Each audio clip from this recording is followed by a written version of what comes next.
Welcome to Moonbase 2.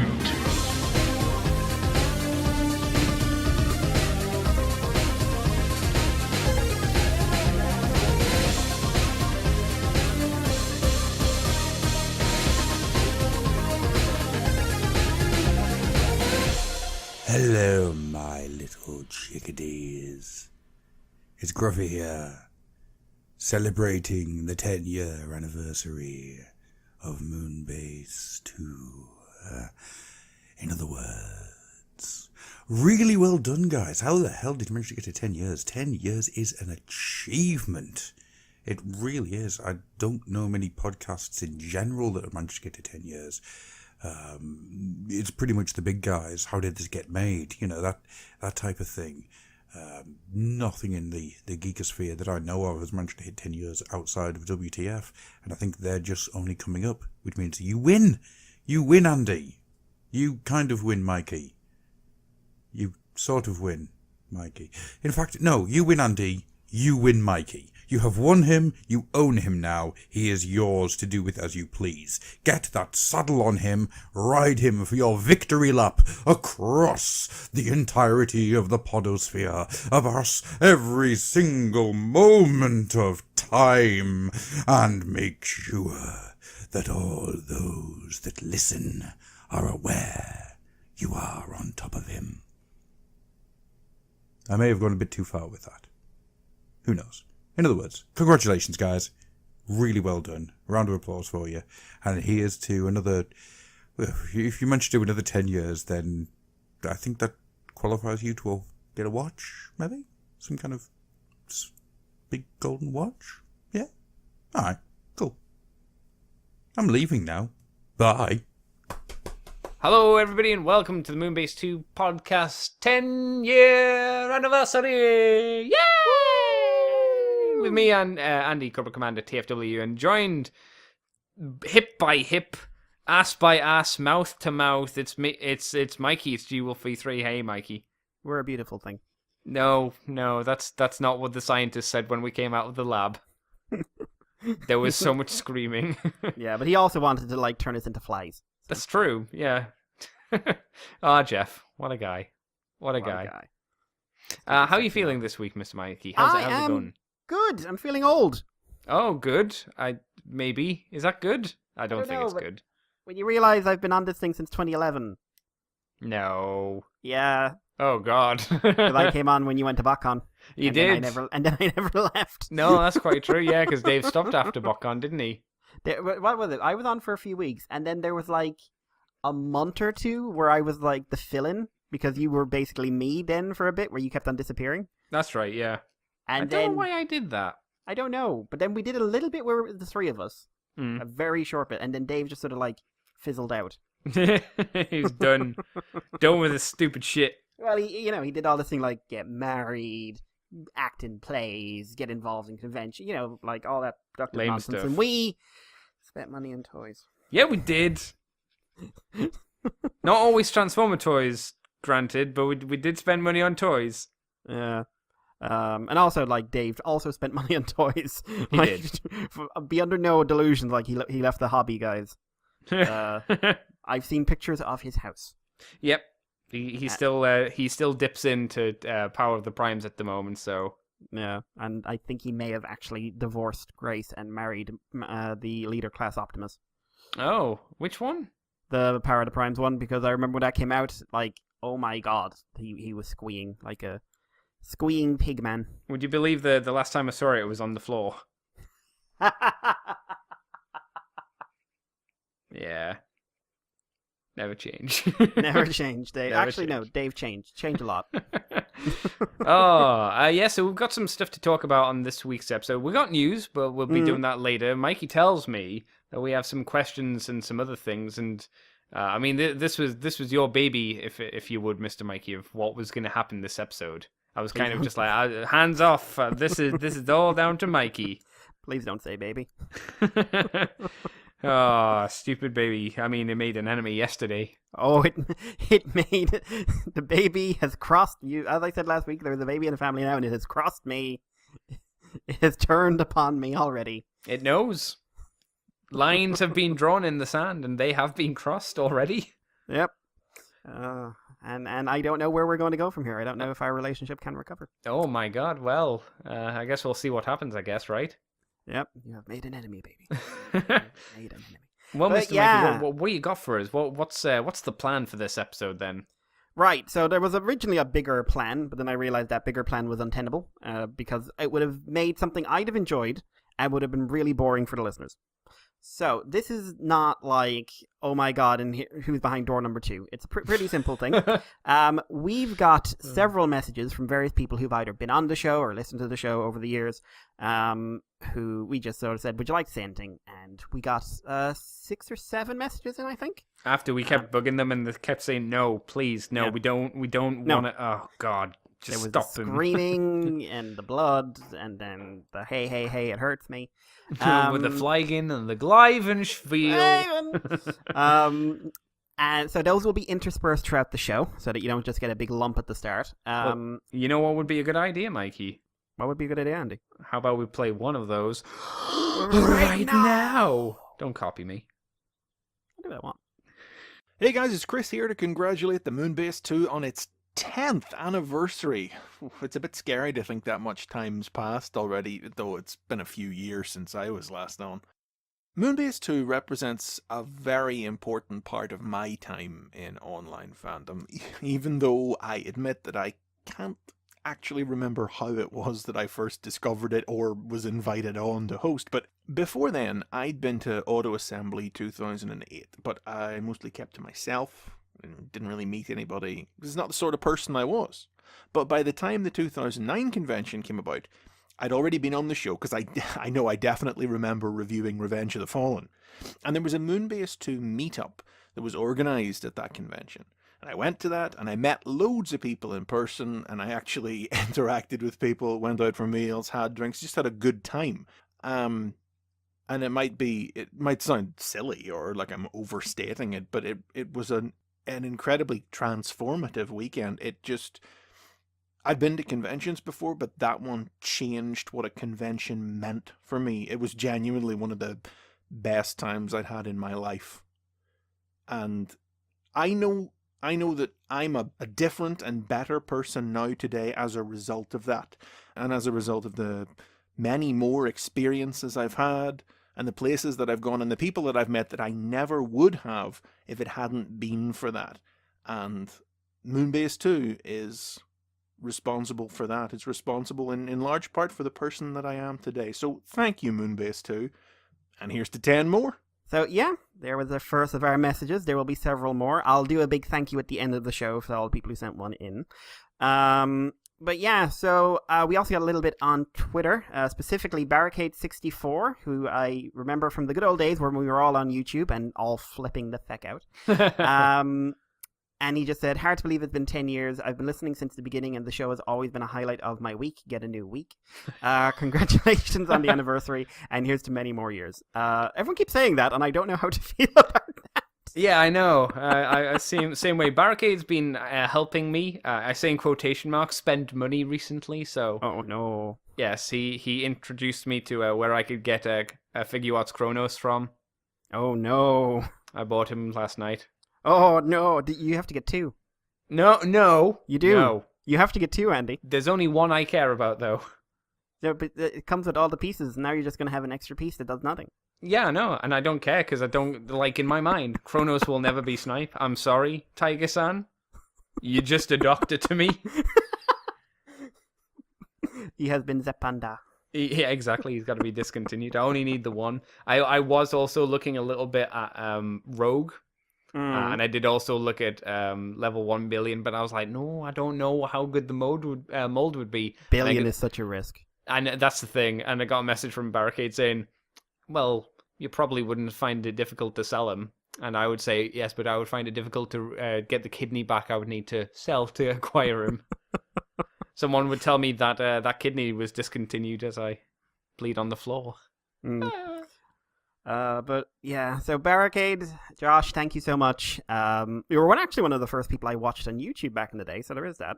Yeah. We're all old, and he's younger than both of us. That's true. So, Yeah, it's been a ride. It's been a weird ride. It started in April 27th, 2008.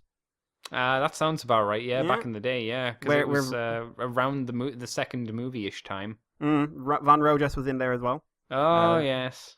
It's scum, absolute scum. Dave had just become famous with all his Transformers animated reviews. That's right. Megatron in his drawer. Remember that? I remember. I was the voice of Ratchet. Yeah, you were the weak part. I was. I didn't know what I was doing. I wasn't confident back in the day. And then you went through like a 3-month period of trying to do other shows like What's Your Beef? Oh yeah. Oh man, The what's Shia your LaBeouf beef? News Hour. That was great. I miss What's Your Beef. I don't, because that intro was horrific. What was the intro? Because I It can't. was you, Dave, the other Chris, and who else was in it? There was one more guy whose name Phil. escapes me at the moment. Phil, there we go. Yeah. And just one of you each. What's your beef? Oh, that is terrible. Oh Yeah. my god. So- Like if it was done now, I would try and get like either Gruff or someone to do some really really stupid techno music and just Yeah. go with me with what's your beef? Beef. So if anyone wants to find that, it's probably on the Kal-El Prime YouTube page if that's still there. I don't Oh know if it is. jeez. But yeah, and like I started listening I was there from the start in terms of list. Oh god, I just had weird flashbacks to the first time I started talking to people. Young The first time I Mikey. talked to Dave was after a podcast. Oh well, we'll get into some of this because Yes. right, the big thing here that what we asked for suggestions about what people would like us to do, and the most common one was that we'd like you to sort of do a getting to know you quiz. Oh, okay. So we had a frequent contributor and bane of my existence, and someone who needs to sell her fucking toys. It's been 10 years. Sell the fucking He-Man. That's all I'm going to say. People who know will get the context. If she did, she'd be able to afford Rogue more easily. Yeah, And instead a of just Scratch driver. she'd have a driver and not just have a little crocodile bottle That's right. that she True. drools over. But yeah, Nicole, lovely Nicole, did up some questions for us. So what we're going to do first, since I've rambled on here for a few seconds, I want to go quickly to another one of the messages. And then after we get back from that, we'll get into the questions and you'll learn a little bit more about me and Andy through the ages. Oh god, yeah, we can do that. So let's Yeah. hear that message. Hey, this is Seth from the WTF at TFW podcast. You know, when I get tired of listening to the sound of my own voice, I like to listen to Andy and Mikey on the Moonbase 2 podcast. Congratulations on 10 years, boys. Congratulations to the Moonbase 2 and to Andy and Mikey for, what is this now, your 10th year anniversary? Blimmin' heck. Thanks for distracting us from the drudgery of Mondays with your nonsense, and I hope that you will continue to do so for many more years to come. Everyone's saying such nice things, aren't they, Andy? They are saying things. They are saying I think they're all lies, and I don't believe them. But they are nice things. Yes, not all of them are nice. Some of them No. are dickheads. But we'll get, But right, let's get straight into the questions. So, Nicole, take us away. What are some of your most memorable experiences working on Moonbase 2? Okay. Most memorable things working on Moonbase 2. I think probably the problem is they all kind of blend together. Doing it week by week, a lot of stuff just kind of mushes together in my mind, and especially with not having a great memory to begin with. But I mean, the whole Chris McFeely song that we have, shit Transformers, you're a shit figure. That has to be on here somewhere, don't you think? Yeah, I mean, I think I've got the audio. I probably can splice it in somewhere. Good If man, not, good man. it's on the Facebook page as well, Mm. as far as I'm aware. So that's one of the most memorable things. Mm. Just because I remember being aghast by McFeely just screaming at me. I was like, "Oh my god, what's going on? What porcupine did I stumble onto?" The spikiest, quilliest porcupine. And actually, I mean, it wasn't a memory for me, but it was a memory while listening to the show, oddly enough. Was driving through the desert on the way or from BotCon, listening to you talk about Heart of Darkness. Why would you do that to yourself or me? Because we were, well, I was interested to hear what was happening with Moonbase 2 while I wasn't there, because I could listen to it because I wasn't on the show. And Nicole had it on her iPod, and I was like, oh well, let's hear how this Mikey fellow I knew you at that point. It was fine. Yeah, we've known each other for like 4 years. This Mikey lad. Let's see how he's doing. And I mean, there was your screaming. There was your screaming and the desert, and that's what I remember. It was quite fun. I mean, not for you. You didn't have any fun reading Heart of Darkness, from what I could tell. No, it's terrible. It's still terrible. Just so you know, it holds up in that regard. Oh, that's good. You know, memories usually fade and things aren't as good or bad as you remember. So it's good to know that Heart of Darkness persists. The Underbase was an interesting little animal. It was just like a little bit of a side tangent there. Do you mean the podcast or the comic? Oh, I don't like the comic, but the podcast, like, I know for a fact there was at least a 2 or 3 year period where it was a bit wider spread in the fandom than the actual main podcast. Oh, yeah, definitely. Yeah. And I feel like when Amy and Matt left, it basically killed us. It's just you and me here now. This is just for our benefit. Like, everyone says they're listening, but they're lying. They're all liars. I completely agree. No, it is true. I think because that we weren't the big news story site. We were one of the first ones. We weren't the first, but we were one of the first ones. And we didn't have a big site behind us, which obviously is a big boon for people. But Underbase was as far as I know, the first Transformers-specific podcast. Comic podcast. Yeah, a lot spun off it. Yeah. As will be mentioned in a few things you're going to hear later on. But right. What about you, Mikey? yeah. What were your most memorable things about Moonbase 2-in? Us never being able to say anything correctly would be one of those. I mean, is that a standout thing? Because that happens every week. Every week. Every single week. We are illiterate. Yeah, it's interesting. I've got a fair few. The Ramjet pod, like the first time I was on the Moonbase was the Ramjet review. The Spotlight, Spotlight and Ramjet. It was so random. I think you just were having a dry news week. And somehow I got talking to Dave about it. And I just remember, like, I was so stupidly giddy. So ridiculously giddy. And I don't like listening back to that one, I should say. I mean, I don't like listening back to myself anyway. Mostly because I'm not terribly impressed most of the time. But with yourself or just in general? In general. But like, that one, it was rough back in the day. And like the audio quality, I mean, oh.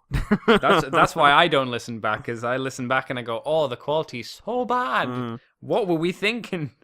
But if do you know what, like, the most memorable Moonbase 2 related experience for me was Auto Assembly 2008-2009. Oh, right, okay, that was before we moved, wasn't it? Yeah, that was in the old hotel. And it was when, like, the idea of the Transformers YouTube community was really kicking off. And Moonbase 2 became this weird, like, we had podcasts in the room with Greg Berger. We had some bizarre moment where, like, 20 of us got up in the middle of the night, danced in front of the stage, just sort of screaming along to dare to believe you can survive. I remember not enjoying that. I never enjoy, dancing. Dancing is, like, one of those things I don't do. But it was those 2 years especially was when you realized that the podcast was really like a good draw point for the community, and we started having like the London meet kicked off from that. Like it was like everyone who got together over Moonbase 2 at the convention. We all met up a couple of times in London. That's still going on. If anyone ever wants to do it, they had one recently. How often did you go to the London meet? Because I mean, being in Portsmouth, it must be still a bit of it would have been a trek for you, right? Yeah, I went a couple of times. Dragged one of my university classmates there once.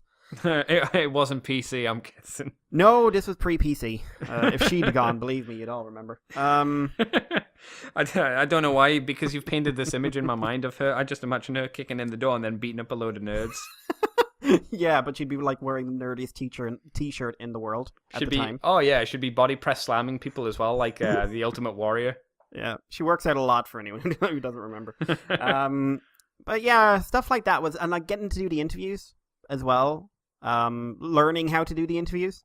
I still wouldn't say you'd put me on any news show, but going from where we started to where we are now. Hang on, haven't you been on local radio, Mikey? Yeah, I wasn't any good at it. Yeah, like, this podcast is a memorable experience for me because basically the person I was the day I decided I'll try and talk to people on the internet is not the person I am now. Yeah. Like, it's weird. Like, it's very strange for me how much I've changed and how much all of us have changed. But none of us really grew apart, I noticed. No, luckily, that's good. Which is interesting, because, yeah, so I don't know. Memorable experience working Moonbase 2 were basically just, this podcast led to a lot of real-life stuff happening. Yeah, I suppose, like, more so the culmination of the 10 years has added to me as a human being, I suppose, which is quite nice. If you look at it that way, rather than 10 years of talking about Transformers for varying hours. I remember when we used to do, like, we did what was a 4-hour podcast or a 6-hour podcast? I can't even remember what it was on. I just remembered, was it on a movie? Probably back then. Yeah, I remember coming out at the end of that, peeling myself off the chair and being like, I know, oh God. I was so much younger and could have done that back then. I wouldn't dare do that now. Right, so question 2, Nicole. What are the biggest changes in the Transformers fandom that you've noticed from the time you started working on Moonbase 2 to now? And what changes have you noticed in yourself? Oh, I suppose that kind of carries on from what was asked beforehand. Where we kind of rambled off to, at least, anyway. Yeah. Well, I'd say we're both a lot more outgoing than we were when we started this. Yeah, I would agree with that. I'm more confident talking, at least on the podcast and doing audio recordings. Like you, I still don't enjoy going back over and listening to my voice and doing all that kind of jazz, but I'm much more opinionated, I suppose, than I used to be. I think Nicole's told me before and a few times in the past that I was much more like, oh, yeah, whatever. Yeah. Now I'm like, no, don't be a cock. Come on. Yeah, that came out a lot. You can actually trace when Andy slowly morphs into the asshole he is today. Yay! Because, he's been here for the whole 10 years. It's true. It wasn't beer-induced either. It was just cynicism with life, I suppose. It's hammered me down, worn me down to the pebble I am today. Lovely and smooth, though. Lovely and smooth. I mean, oddly enough, like, I would say, like, they were changes for the better in the most part. Like, yeah. I think we're better at delivery than we were when we started. I think I'd fucking hope so. Yeah. Jesus. I also think we've gone through the hump of I'm the fan and now I must be that fan, and we all know what that fan is. Yes. Like we're on the other side of that now. So, which I think the podcast helped, because talking about things as much as you do suddenly realize that you can be very negative very easily. Yeah. In the fandom. Yeah. But that sort of spins out. So the biggest changes in the fandom since we started, Andy. The biggest changes, I suppose, are I think maybe the comics. The IDW comics, because they've changed so dramatically from where they were to how they are, and the demographic for that has also changed dramatically as well. I'm sure there were a lot of female readers beforehand, but I think the recent comics have really had a huge boom in kind of female readers. Would you agree with that? Is that me just throwing out bullshit? Yeah, I mean, when we started, or starting to do the convention scene especially, there were female fans there. We met people like Izza there, we met people like Tori, we met Nicole, Amy and whatnot, but they were always this, hey, these are the Transformer girls we know. Yeah. And you very rarely see someone who wasn't someone's wife or someone's girlfriend. They were in the fandom because their partner was in, was more often than not the case, at least at the conventions. Nowadays, like, go to TF Nation or go to Auto Assembly back towards the end of it, and you'll just see packs of fangirls wandering around. I like how you describe them as a pack. A pack. They swept me up more than once, so it's like basically being swarmed. I remember the screaming and you begging for help and me just waving bye-bye, Mikey. Just cat grinning from ear to ear. You didn't die, you came back, so I wasn't in the wrong. And I think the female presence has skyrocketed. The openness of it. So, like, I would say what's very interesting is the fandom's in a way more fractured than it was. In what sense? Well, like, and again, this is all, I think the comics are a huge source of this. But when we came into the fandom, because I came in 2004-5 time, it was, divisions were, I like G1, I like Beast Wars, or Beast Machines, and like Pete, but everything was kind of unified in the type of person who was involved in the arguments. And Like, there wasn't a big diversity in either the language of the viewers or the language of the readers. I think if you go on the IDW forums back in the day when it was a big enough little center, I think you'll really, really notice that. Like, everyone's saying, people are saying different things, but they're saying it in the same way. When More Than Meets the Eye and Robots in Disguise kicked off, the nature of the fandom warped considerably, especially when they started influencing the wider media. Right. So now we have people who come in from the LGBTQ area. We've got people who come in from the old school fandom and see themselves as representing the honor guard. We've got people who are drawn in through the new shows and in this modern environment are raised in a different social environment, social norms and whatnot and everything else. And I think you have a lot more cliques these days. Yeah. Like, I think at conventions now that's more obvious as well. I would agree with that. You can see, I mean, there's nothing wrong with clicks or anything like that. No. I would say. I mean, there is a negative connotation with people being in cliques, but as long as you're open and try and let new people in, that's fine. It's who you're comfortable with. We're not saying asshole is a clique. No, it's being an asshole. Yes, and unfortunately, their voices have gotten louder. I'd say in recent years. Okay. Yeah. Especially with the comics and stuff. Like I think kind of the rise of one group led to another group going like, we must be as loud. Yeah, but that's, I suppose, as well, that's not just with Transformers as a whole, that's with the comic industry, because the comic industry has been, at least as far as I know, in the really wide, broad spectrum of comics that I kind of know, it's been having it rough recently. And people have been blaming those reasons for how comics have been written these days. And obviously that filters down onto Transformers as well, as it's a comic, so... Yeah, just go into the TFW forums, you'll see what he means there. But yeah, it is a different animal these days. Are G1ers still as big of a thing as they were? Because I definitely feel that G1ers were a much... Like, you knew that there were G1ers and they were like, fuck everything. Has the G1er thing kind of calmed down? When I say calm down, it's not as prevalent as it used to be. It's not as common a term. Now it's become kind of a badge of honor, I've noticed. Like, Really? people will describe themselves as a G1er. Right. And you don't see it being used as an offensive term anymore. Really? Or at least a lot less.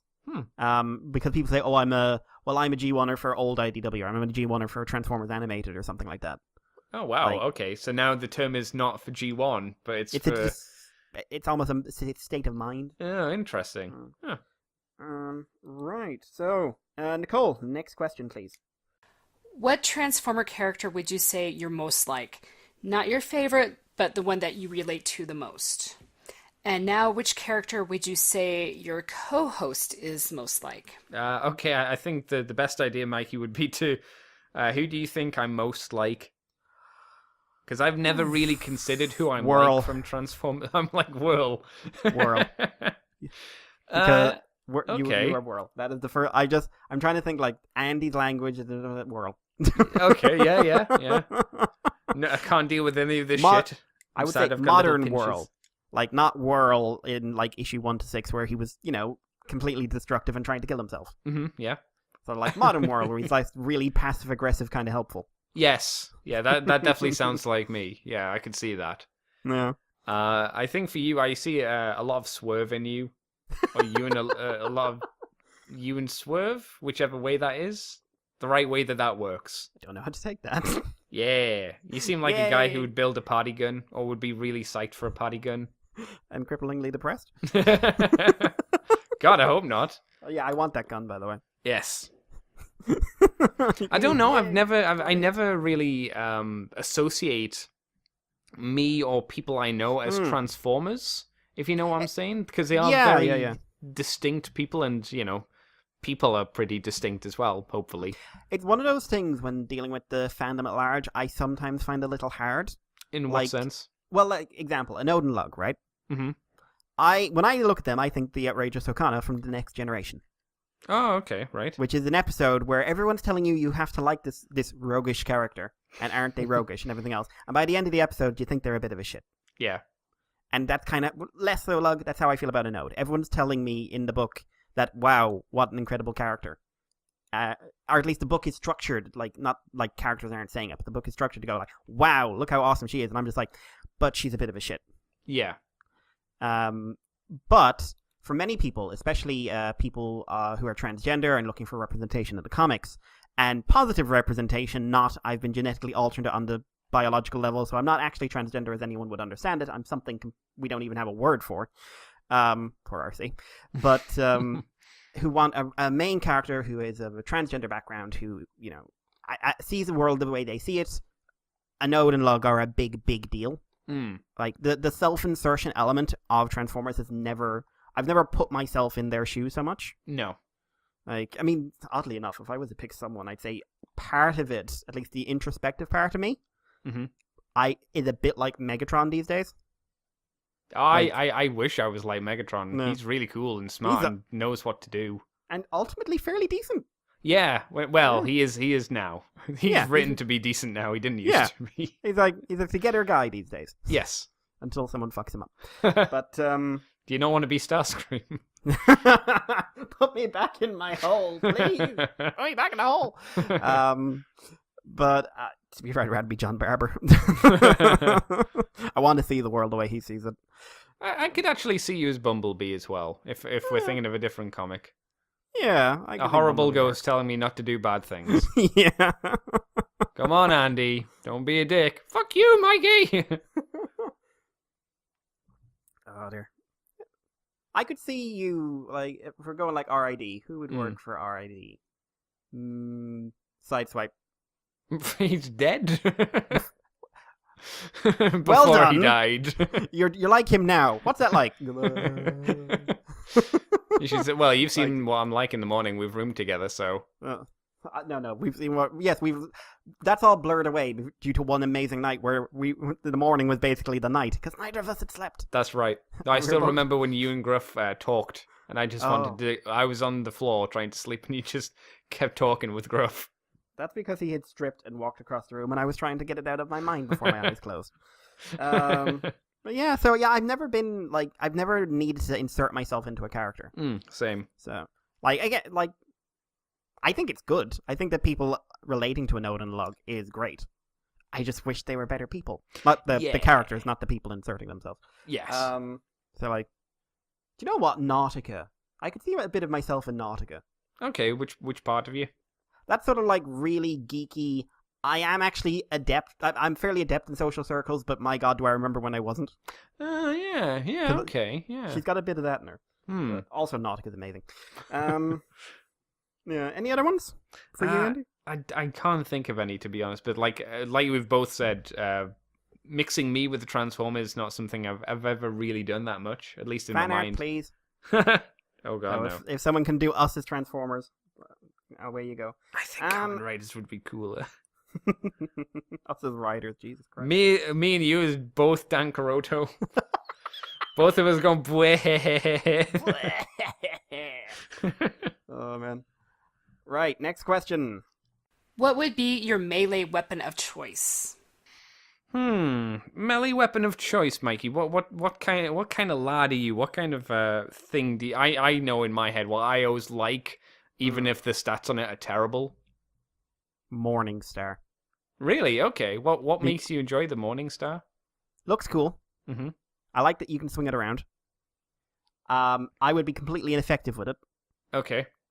And it's one of those weapons that you say, like, if you say you're hitting someone with a Morning Star, everyone sort of like does the same sort of cringe move.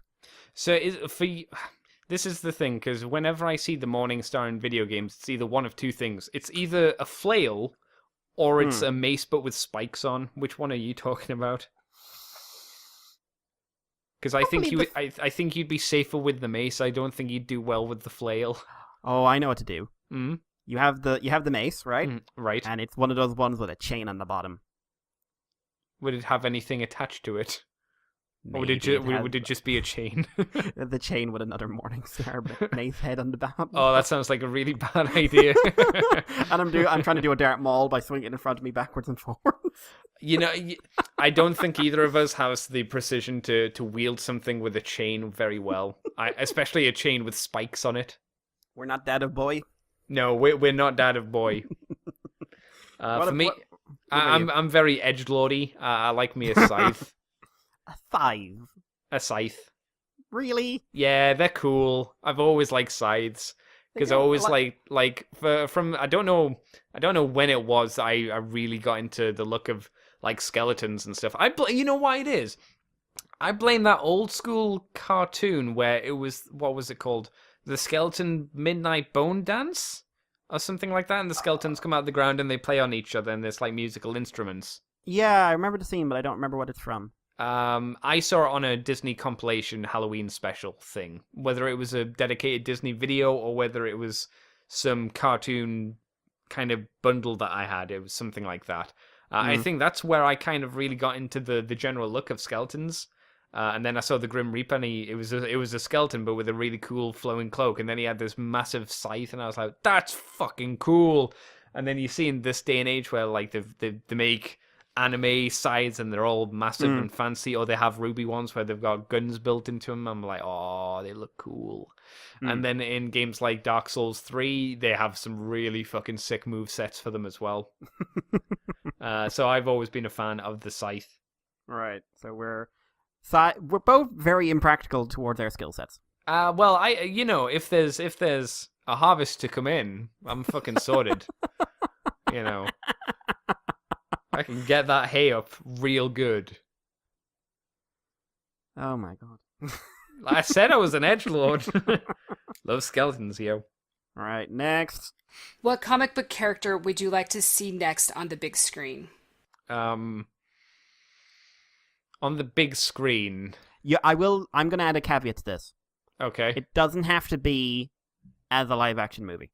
Okay. What? It could just be like, hey, those direct to DVD movies. What if we did one and sent it in cinema? So it can either be set in one of the cinematic universes, or it can be something like that. So, I've thought about this a good few times, and you know what? Brand new characters. That's what I'd like to see, because it would be nice to have Transformers do a season 3-ish and try and focus on a new batch of characters. So there was no Bumblebee, there was no Optimus Prime, there was no Megatron. Whether they were characters who were off on the other side of the universe, or whether they were in the distant past, or they were going to be in the future. Personally, for the brand to keep growing, and potentially to be quite interesting as well, because you could do new stuff with new characters. Something like that, I think, would be nice. I'd actually enjoy that more, because I'd have no association with them, and therefore I couldn't get angry if they're done incorrectly. I'd be like, I don't like this character, but it's new, rather than, oh, he is Wheeljack, and he knows nothing about science, which I know annoyed a lot of people about Transformers Prime. Oh, people still don't like the fact that Wheeljack wasn't doing no science in that show. He made an engine once. Did he? I think he fixed an engine. I believe he could fix it. I don't think he made it, though. He's not the kind that could make things. He probably made the ball of steel that him and Bulkhead played with. Made an engine out of grenades. There you go. I could believe that. What about you, Mike? Is there a character that you'd like to see done on the big screen, particularly? Like, if I was like, this will be guaranteed in a good movie, I would want to guarantee. Yeah, I would want to see More Than Meets the Eye Megatron. Yeah, that'd be neat. I think there is a fascinating movie to be done that not only would be really good, it's the movie to challenge the current outlook on Transformers movies. Like, it's the one that, like, hey, you all expect the usual thing. This is what you could get if you put some effort in. So it would be Megatron's movie rather than the Transformers and then Megatron's the bad guy. Yeah, no, I would have it like, this is the More Than Meets the Eye Megatron, like, have it be a sequel to the movie that introduced Megatron, or like the big Avengers style movie where it's like Dark Cybertron or something like that. Would you have it maybe it's a prequel to show Megatron's fall? Then you could have him as the optimist and the poet and the writer and all that, and then you could see why he turned into the megalomaniac kind of tyrannical dude, which could be an interesting and quite a good way to have a sad ending for a movie, or a bleak ending, because I like those, because they're not done often. You know what no one ever does either? Origin movies for villains. No. Which they really should. And no, Venom doesn't count. Oh, No. Who's Spider-Man? Apparently he will cameo. Tom Holland will cameo in the movie, I'm told. Really? Listen, I know that they've said, like, if it works, they'll do something with the two of them, but all I'm going to say is Venom's going to show up, he's not going to have webs, and he's not going to have a big white spider chest. How is he Venom? Yeah. Yeah, How is he he's Tom anything? Hardy. He's like, that's not Eddie Brock. That's No. not any version of Eddie Brock I'm ever familiar with. So yeah, like, maybe, like, if you were going to do, like, here's Megatron, and here's how he went from A to B, I think that would be a very interesting movie. You could do a very interesting movie. Good guy Megatron. Sure. Like, just that kind of style of character. There's a lot to work with, and any version of him would challenge the standard view, and I think it needs to be challenged quite a bit. Like, that's one thing I'll praise Sony for at the moment, or Fox, sorry, because they're doing the New Mutants movie and they're making it a horror.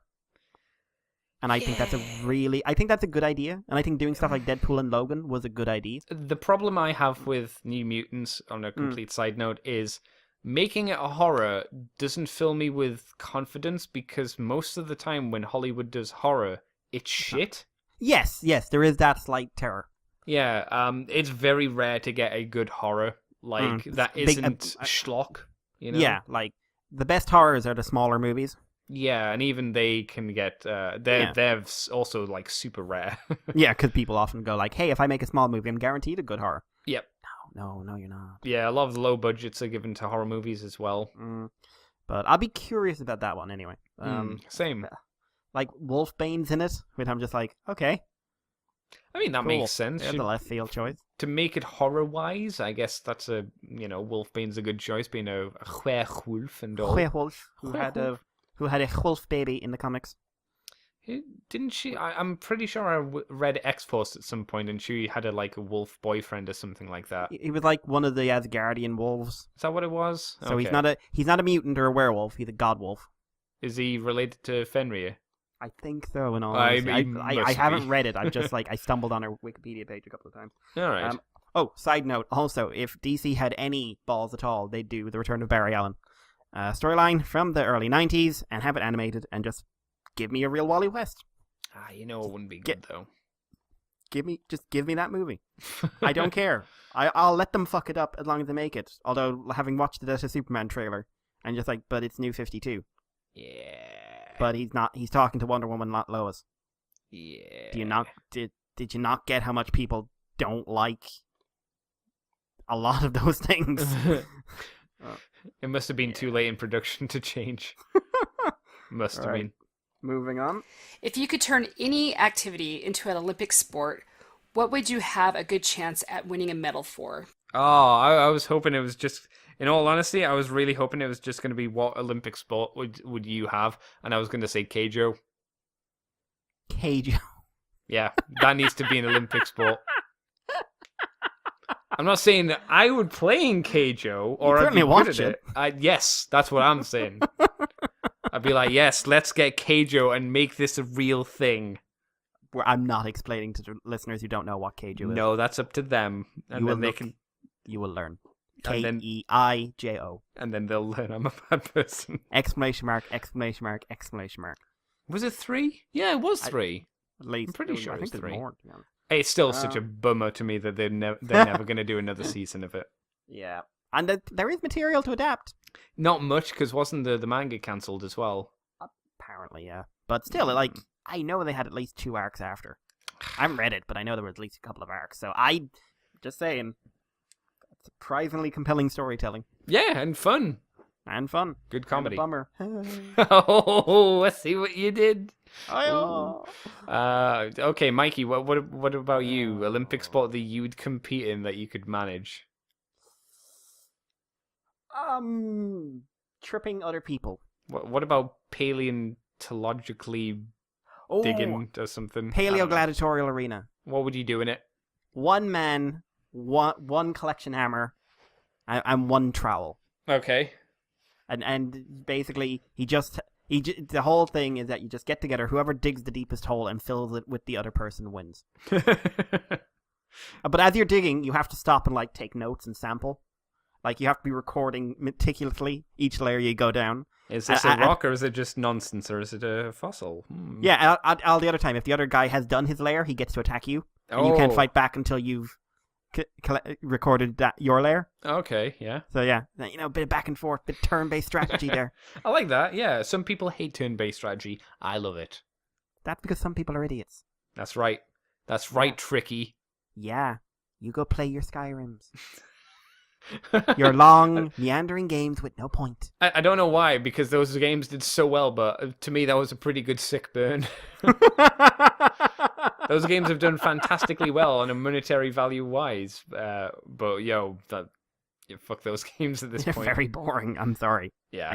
Fallout, Skyrim, I've never finished either. I've finished some of them. I enjoyed the feel of them and how they play, but never the story. I never enjoy the story. And the thing is, with games that size, I need something to drive me on, apart from just running around shooting people. Oh, of course, yeah. You're meant to make your own story, but I don't feel that there's enough for me, given... Like, if I'm playing with somebody else, yeah, I could probably do some roleplay woo-woo, but I definitely don't feel the need to do it while just playing a video game. Yeah, like, that's one of the things I like about Dragon Age, at least the two good Dragon Age games. I only played one. I played the first one and enjoyed it. I thought you were going to say two. I thought you were going to say you played two. No. No, don't do that, Andy. Only villains play two. Yeah, and it's just like, hey, yeah, they're doing the self-insertion nonsense, but at least stuff is going on around that. Yes. Right, next up. What would be your first question after waking up from being chronologically frozen for 100 years? Did they bring back Keijo? No, put me back in the tube. let me stew for a few more years till they bring it out. Another one I could quite happily ask, did Berserk finish? That's the last episode of DBZ Abridged come out. It's harsh, but it's a good one. Thick It's a fur. good one. What else could I And ask? if you think Berserk will finish in 100 years. What's that? Oh, I don't know. I hope so. I'd like it to finish before I die, but I'm not too sure it will, to be honest. What else could I ask? Is Kamen Rider still going on? Oh, what are toys like? It's really lame. What are toys like now in the future? Do toys even exist? Are they like are they seen as like antiques now? Like no one has toys. It's all digital things that they own now. I think that'd be quite interesting. Have toys evolved to the point where they're more like here's an old movie for you kids, Toy Soldiers, where they're moving and talking. No, Andy, no. Yeah. No. Tommy Lee Jones, the G.I. Joe. Everything else is just a toy, Mikey. We are the Commando Elite. Everything else is just a toy. I like that movie. That was a weird movie because that was a lot of pressure for very low stakes. Yeah, it really was. There were no stakes in that movie. The Commando Elite did try and kill the family. Oh no. Yeah? To be fair, like 80% of that family were really annoying. Oh yeah, I'm not saying they didn't deserve it, but in all seriousness, Small Soldiers. If you hadn't seen it, it's a very interesting little curiosity movie. It's especially in the toy collector fandom. Yes, and I think it came out at a really good time because it came out just after Toy Story, from what I recall, or just before Toy Story. Was it before or after? After, because I know they were trying to take some of that fancy Toy Story money. They took my money, that's for sure. Yeah. I think I'd ask where the mammoth's at. Oh yeah, because we're meant to be making them again. Yeah. Because and some guys say oh well, we're nearly there, and I'm just like, you shits. Here's a question: do you think we should bring back the mammoth? I think there are medical and ecological benefits to the technology that will be used. I think bringing back an animal that the best case scenario is it's incredibly valuable and people are not going to take the risk of it living a natural lifestyle lifestyle, and it's living in a box or it's on its own or whatever. Given I can't see people willingly anyway, unless they're ordered by a government, to resurrect mammoths, make a little herd, and then stick them out in the middle of nowhere. Yeah. I think it could be difficult. I think we should use that technology to help animals that are alive today and stop trying to pretend oh no, things went extinct, we need to bring everything back. Would you say that animals that have gone extinct in our lifetime should be brought back, like the white rhino, whichever rhino was killed off recently. That was the northern white. Right. Would you say that? Because I would be much more okay with bringing those ones back, where humans have been so retarded to the point they've hunted them to extinction for no particular reason. For a really dumbass reason. Because, oh, God. I've never understood the reason, because if you want more of the horns, you need more of them. Farming. Yeah. And they grow back. Yeah. Guys. I've never understood it. There was a very bad bit of economics back then. Yeah. And unfortunately, nowadays, like, you can't do it.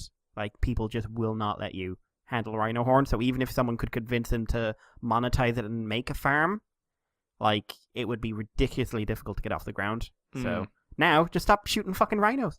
You'd hope so. They don't, Like, though.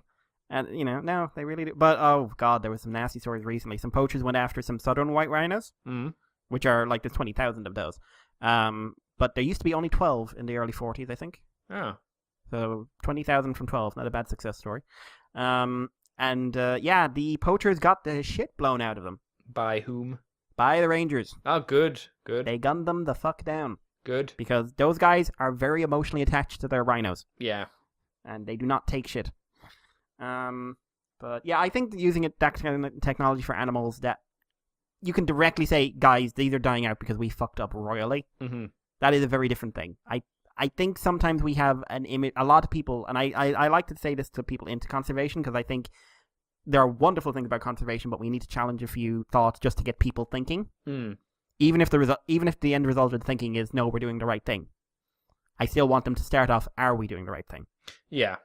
And just like, should we, like, if one endangered animal naturally migrated into the territory of another and started basically driving that animal to extinction, should you interfere? If it's naturally, probably not. Yeah, but if it's someone being stupid, like having a load of them aboard a ship and them being released, like, I don't know, a frog in Australia. Shot from cannons into an island. That's kind of how it feels with that stupid frog that's gone into Australia and fucking wrecked that country. But Andy, they needed to take out the horrible things that were eating the crops. And now there are billions of frogs eating the crops. Yep. Stupid frogs. What's the next question, though, Mr. Mikey? Let's see. Actually, did I answer the thing? Yes, you did. Did I? Okay, yes, I did. Yes, Keijo. Where is it? Nicole, next one. If animals could talk, which animal would be the most annoying? The most annoying animal. Mikey, you have opinions on animals that usually make people sad. Yeah. As you point out, there are very rapey nature in nature. So you'd probably be better to answer this than I would, I think. Do you know what? Those gibbons. Do you ever go to a zoo and you just hear this, like, shrieking howl? And it's like, whoa! Like, really, really loud. I think those are gibbons, and I think they would be the most annoying. Because basically what they're doing is going, hey! Hey! Hey! This is mine! Hey! And they do that for like an hour or two every morning, and then an hour or two every afternoon. Are they grabbing their dick and pointing at it while they're doing it? This is mine! This is mine! Hey! Hey! Hey! You over there! What? This is mine! Okay. Still mine! Like, and they won't, like, you can tell them, okay, I get it, and they'll just keep on yelling. So I think if you're walking through a zoo, and just like, it's a lot like more, oh, look, they're howling, they're whooping, oh, isn't that majestic? No. A bit of a thing where it's like, hey, dickhead, mine! For an hour, for like hours every afternoon, every morning. Can you imagine it? I'd rather not. Yeah. Can you think of one, Andy? Of an annoying animal. That, if it was talking, because remember, some animals are less cute when they're if what they're doing is talking. Yeah. More annoying. Like, I'm thinking cats, but then you'd actually be able to at least understand what the fuck they're doing and why they're being such an asshole. You know? I'm not sure if it would be more annoying, but I think it'd be more interesting if an elephant or a dolphin or a whale could communicate with us by talking. Because they're fairly intelligent creatures. Oh, a crow! Crows are pretty smart. Yeah. To be fair, they learn to talk. They're trying. Are they? Oh, that's worrying. Yeah, you can teach a crow to talk. They're better than parrots apparently when they do learn. Really? I think crows are pretty cool. Yeah, we've got like a wood across the road with loads of them, and people complain, and I'm just like, but they're awesome. See, I would imagine if you live across from a murder of crows, it's a little less cool. No, to be fair, they basically just hang out on their own. They don't do much. Has to pull out the flick knives and smoke the cigars. We're the ones who called it a murder. We don't go through the woods. Why? Murder of crows. It just ends real bad. They just mug everyone.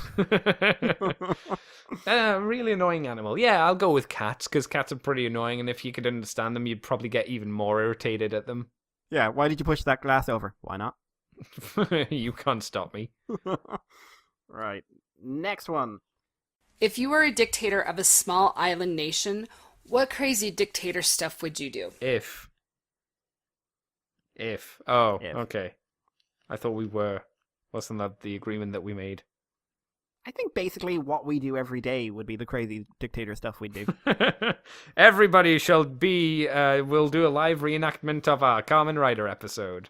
You shall be Takatora. That means you die. Who will you be, O great lord? I shall be Dan. I will sit here, and you will... I don't know, crazy stuff I'd get people... I'd try and get my country to not be shit, which would arguably be the craziest thing to do. Yeah, for a dictator, that would be pretty crazy. I imagine it would be quite difficult to do as well. I imagine running a country is more difficult than anybody assumes it is. What about you, Mikey? What crazy stuff would you do as a dictator? I would get a lot of people to be a band. A band of not what? people playing a band. I mean the musical instruments.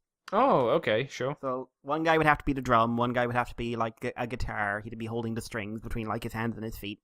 Would you force that to be the only way to communicate, so you couldn't talk, you'd need to use your instruments to communicate with someone? Yep. That's pretty nuts. Flute would be best. Flute would be amazing. You feel bad for that one guy who's like, and you will have the triangle to communicate with people.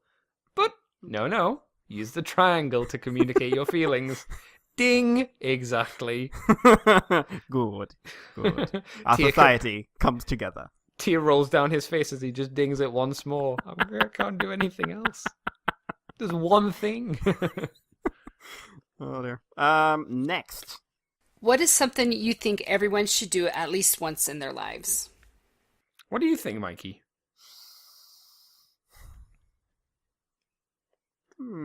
What? Something like, I'm going to try to be legitimate with this one. Something everyone should do at least once in their life. Be truly happy. Be true. I think that's just... I think that's a very difficult thing to do, though. But I think you should try and do whatever that is that would make you truly happy, whether that's be on holiday, see your friends, spend a time away with the person you like or love or whatever, you know.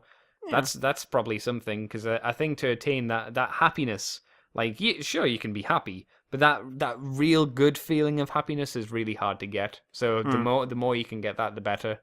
Yeah. I would say, like, this is based off personal stuff. Find something, a skill or a social situation or something that you're uncomfortable in. Mm-hmm. But not like that there is a benefit to being involved in. Get as involved as you're comfortable, and then for just one night, take yourself that little bit further beyond your comfort zone. I don't know why, but all I'm thinking is drinking for me, since it's something I don't like. Yeah, and then you're like, take it a little bit further, and then it's just Andy wrecking a place going...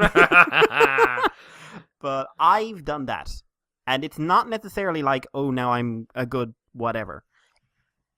Doing something as far as you're comfortable, and then doing just that little step over the line, just one tiny step, like in your case, having one beer. Mm-hmm.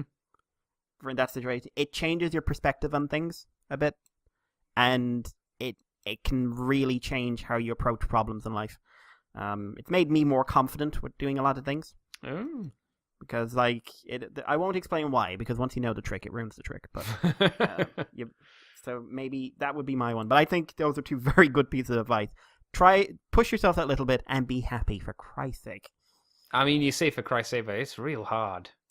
It is, which means you're all not trying hard enough. It's surprisingly difficult. Life tries to make sure that you're not happy. Well, I do talk to you a lot, so... Yes, you do. All right, so we're gonna take a quick break and go to another one of the messages. or another couple of messages. We'll see how the time runs out, and then we'll come back with the next bunch of questions. Oh, that sounds good. Hey, this is Charles, aka Big C. Jeremy, aka the sole Patreon supporter of Moonbase 2 on transmissions. And I'm Daryl. Who is this? You're the Cybertronian beast. Oh, yeah. Anyway. Let's talk Moonbase 2. we wanna wish the folks at Moonbase 2, Mikey and Andy, an awesome 10th anniversary from your friends at the Transmissions Podcast. It's awesome that you've gone so long, gone podcasting for that long. You guys are great. You inspired me to get into podcasting, and one of the first Transformers podcasts I listened to, you and the Underbase. So thanks for all the awesome Transformers talk and a little bit of anime talk. Not too interested in that, but I still stuck around for it. Everything I know about anime I learned from Moonbase 2. I enjoy listening because you guys talk about us every now and then. Well, I mean, gotta be frank, that's the best part of the show. It really is. I mean, the second best is, when y'all are consoling Seth for, having to deal with Vangelis. Yeah. Oh, poor guys. No, but really, congratulations, guys. 10 years. I can only imagine what it was like back 10 years ago when you were recording on Discmans or something. Mailing CDs out for people. Yeah. They were in high school because they're significantly younger than us. And I think Mikey only has the one doctorate, so you got a few more on him. Yeah, that's right. Get on that, Mikey. Get on that doctor train. There's more doctorates out there to get. They give out doctorates for almost everything now. Got to catch them all. Jeremy's a doctor of Pokemon. Yeah, Jeremy's working on a doctorate in podcasting. All right, Mikey, Andy, you guys are awesome. We look forward to hearing you guys every week. Particularly, I enjoyed that the recent interview Mikey did with Merrick Scott. That was awesome. So that was excellent. Keep doing stuff like that. Mm-hmm. And yeah, here's to another 10 years of Moonbase 2. Well done, guys. Congratulations. So are we going to have to do this when they hit 500 episodes? I thought this was 500 episodes. Oh, no, that's what this was. No, we got to do another one, okay? We'll do another one after this for 500 episodes, and we'll just send it to them in a couple months. Okay. Well, I mean, by God the time this gets through customs and everything, it'll work out. Right. We're putting this on a floppy, right? We're sending it to them on a floppy zip disk. disks. Zip disks, right? Okay. Good enough. I like that. Yoshi says hi. What movie title best describes your life? Movie title best describes my life. This is me trying to then think of a movie that's related to my life. What do you have one, Mikey? Movie title That best describes your life. A movie title. I'm trying to think now. Yeah. I can think of episodes from TV shows that kind of describe my life sometime. Oh, okay. Like But not what? title. Can't remember the name of it now, so I'm just going to apologize for that. But there's an episode of Star Trek where they're in that time loop. Or Stargate, sorry. Season 3 it is, and they're in like Teal'c and O'Neill are in a time loop. Yes, and the base keeps blowing up or something. Yeah, apart from the blow up at the end, I would say actually the development of that episode kind of mirrors some of my life. Going around the same thing over and over again and getting a little bit better at it sometimes, but then occasionally getting really frustrated. And maybe getting the girl at the end, but we don't know. Well, we'll wait until the story's not over there yet. Oh, that's true. Oh, I like that. What about you, Andy? It's difficult because I'm trying to think of somewhat grounded episodes or movies that would make sense for my life. I really don't know. I'm not sure. It is difficult to try and think of media that has any kind of similarity or echoes parts of my life which are positive or anything like that. I don't know. I'm gonna have to skip it, to be honest. I'm afraid. Because I just can't. On the spot, I can't think of it. I probably right. couldn't even think of it if I was given time to think about it either, to be fair. What stereotype do you completely live up to? Stereotype that I completely live up to. I mean, nerd, geek, whichever one is most appropriate. Dork? I don't know. What's the correct term for us? Because we're like at the social. I'd say people think we're at the socially acceptable level. They're wrong. But I don't know. Like, remember, like the term has changed a lot in the last 10 years. that's the thing. Like, remember when we were getting into all this, when the podcast was starting, the term nerd was not something you said out loud in public. No. You didn't say I'm a nerd. You didn't say I'm a geek. I got really annoyed once when people said you're a bit geeky. I remember it distinctly, and just like, I'm not a geek. Not a geek. And nowadays, like, Jesus Christ, you see like guys who wouldn't pick up a comic book if they caught fire, going like, oh, I'm pretty nerdy. Yeah. I'm nerdy about my gym. I'm nerdy about my... But like, it's become a lot more colloquial in its language. Yeah, very true. I think I'm like the ultimate stereotype for a paleontologist, at least a UK trained one. Not from what you've told me about the paleontologists you hung out with at university. Okay, so a certain branch of them. Yes, the more normal branch of them. I've never pulled out a machete. No. And I've never hugged a woman far too long. And not like that awkward, like 30 seconds, and she's going like, okay. I mean, like, drunkenly wrapping yourself around a woman, holding on for like a minute and a half, and whispering in her ear, I'm so awkward in company, but I've never had sex. Why would that be a thing? Why would you do that with a hug? That's what I asked, but I never got an answer I was happy with. Okay. That's weird. People are weird, Andy. Yeah. But yeah, the sort of, I don't know, the nerdy paleontologist, because the nerdy paleontologist is different from the kind of paleontologist I describe on here sometimes. There's also the paleontologist in self-denial about their nerdness, which is hilarious. Really? Yeah, there's a guy, well, I'm not a nerd. What? Well, I don't watch comic book movies, I don't do anything like that. You're trained in paleontology. I'm not a nerd, though. Like, I know trendy music. You're pretty nerdy about your trendy music, mate. No, I'm not. You are. You just are. Like, he got very annoyed when I said you're one of the nerdiest people I know. Oh, did he actually get legit annoyed? Yeah, because I'm not a nerd. Yeah. Oh, you are. Bless him. Oh, but yeah, I'd say I at least I'd like to think I'm that side of things. I'm probably more on the I have a machete side. Yeah, I could see that. Yeah, you with a machete would not shock me. I would just like hold. Why do you have that? Why not? It's weird. I'm not used to these introspective questions. Like she came up with some good ones. Yeah. What is one of your favorite smells? Well, you're the smeller of things, which I thought of. I opened a box this week and I thought of you. Oh, that's nice. I think it's, if not a little weird. You're the one who was always on about opening second boxes and smelling them. I'm just saying, when it's got that good smell, ooh, I'll be the one smell that I really like, which I know I shouldn't, because I know if I keep on inhaling it, it's not good. The smell of petrol. Oh no! Oh, it's so good.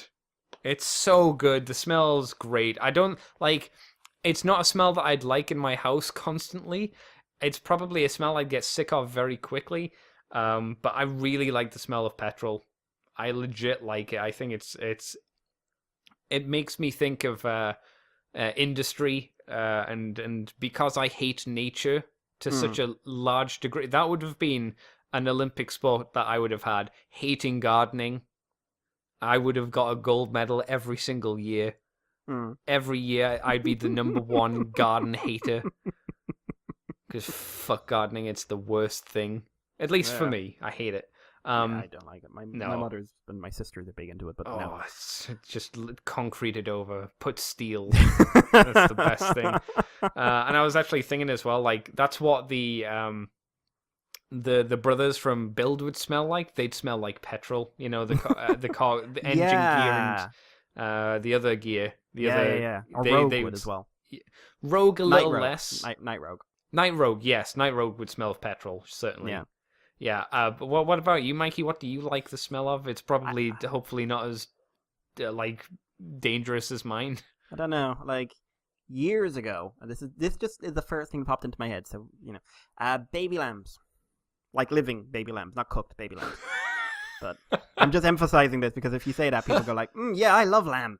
Yeah. Like, no, I'm talking about when they're walking around. I've got this really bad image of you picking up a baby lamb, smelling it, and just putting it straight onto the cooker.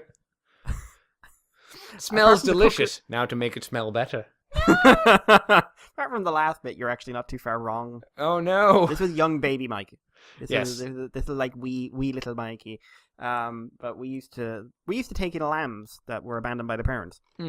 Like farming countryside, so they're everywhere. And I remember distinctly one time going over to the shed to feed them, and I don't know what it came over me because I was like 6, and I just picked up the lamb, smelled it, and put it down and walked away. And looking back and just like, what? Why? Why? And it's not even that pleasant a smell. It's just I just always liked it. Did the sheep look at you like, what the fuck is he doing? Just came out there in the corner, rocking backwards and forward. He smelled me. The bad man was Oh, boo, Mikey. Boo. Stereotyping. Terrible. Listen, I've been reading Power Ranger comics. They have a sheep monster that calls you all sheeple. Yes, And- I and hear think that he's a of the- conspiracy theorist. Oh, it's so good. I don't know if I mentioned the podcast before, but those comics are fucking brilliant. And they shouldn't be. But the sheep... It's talking about flat earth. Oh, good times. Oh, dear. If you had to change your name, what would you change it to? Have you ever thought about changing your name, Mikey? Once or twice, but I never thought about what I'd change it to. Like, my communion name is John. Right. And I liked the name John. And then people went through this weird phase of saying, why aren't you signing that your middle name is John? That, I say, why would I? I don't have a middle name. O-N or O-H-N? O-H-N. Okay. And I was just, but it's your communion name. And it's just like, yeah, and I'm not religious. I wanted the money. That's all I wanted. I want the money and nothing else. As a child, as a 7-year-old child, I was like, I want the money. Give me the money. That hasn't changed in however many years after that. I still want the money. I don't know, like McLovin? McLovin. There's a reference back to a movie that people probably don't remember now. Superbad, right? Yep. Wowzers. I've always thought, like, I never liked my last name. I didn't mind Andrew. I was like, oh, yeah, whatever, that's fine. That does me. My middle name's John as well, so if we both changed that into our middle name, we could be the John and John Show. No. We could be John Squared. John on John. That's a porn movie. No, that's a John gay porn movie. Oh. Yeah. I was never a fan of my last name though. Millman's a stupid last name. It's like when I get married, if I get married, I'll be changing to the other person's name. I'll be like, what's your last name? I'm just let the Millman line die. What if her name is Millman? I would have like when that question came up, I'd have to check the family tree because I imagine that Millman's not very, very common. Do you think there are people who do that? Get married based on like, what would I like my name to be? God, I hope so. That would be amazing. Like, do you love him? Nah, I like his last name though. Yeah, it's cool. Sounds Shock so Rider. good. Shocker Rider. There it is. Mikey Shocker Rider. Would you not change your last name to Optimus Prime, like someone changed their full name to? Yeah, if you don't know the story, there was a fireman in some American state beginning with M. Michigan, maybe? Maybe. And his legal name is Optimus Prime. It's mad. It's mad. He's lucky he had a job, because I can't believe that if you went into an interview with that name, that they'd, 1, take you seriously, and 2, hire you. Yeah. Yeah. I hope he's Especially never these fired. days. Yeah, especially these days. They just need to sniff you the wrong way, and they're like, nah, we're not taking you. Yep. What is the best and worst piece of advice you have ever received? Try that whiskey. That was the worst. Do you remember what happened after that? Yes. Yes, I do. Oh, well, at least you remembered. At least it's not a horrible... No, I would rather forget. Oh, no. Did you make a mess? I couldn't fucking breathe. Oh, dear. Okay. Oh, it was strong stuff, was it? It was poutine. I don't know what that means. Irish moonshine. That sounds like it's got a high alcohol level to it. That sounds like it is an alcohol level. Is it actually alcohol, Mikey, or is it paint thinner? You know what? I should never. There are things you should never do in your life. There's lessons you don't need to learn. Yeah, I remembered when I watched my friends drink a huge tub, and it was a tub of absinthe. Later on that night, my other friend, it wasn't really a friend, I knew him though, who had a fuck ton of, I think they were Watsits, which are a crisper potato Yeah. chip. Willie and his whopping Watsits. Yeah, yes, yeah. He brought those back up and made a orange mess. Apparently, it wasn't in my house. Luckily, I just remember laughing at him. One word for context, Andy, for people Yes? who've been listening to the podcast: mead. Oh yeah, a mistake Dave will never forget, and a mistake Gruff will never make. He will never just give Dave a bottle. He tried it the next year. What's that? He brought mead the next year, and Amy nearly took his head off. I remember. No. I mean, he won't just give a bottle to Dave. He tried again the next year. Did he? Oh, yeah, God. and Did you he just heard really? Amy. I just heard in the I remember I was sitting, and it might have been when when Gruff had the mead horn, Oh, I remember the horn. and then he yeah. tried to give it to Dave, and you just saw Amy just like Adam. Oh, that sounds real familiar. Yeah, Amy went into mum mode. Yeah, Mum Amy, Mum Yes. me. That was good times.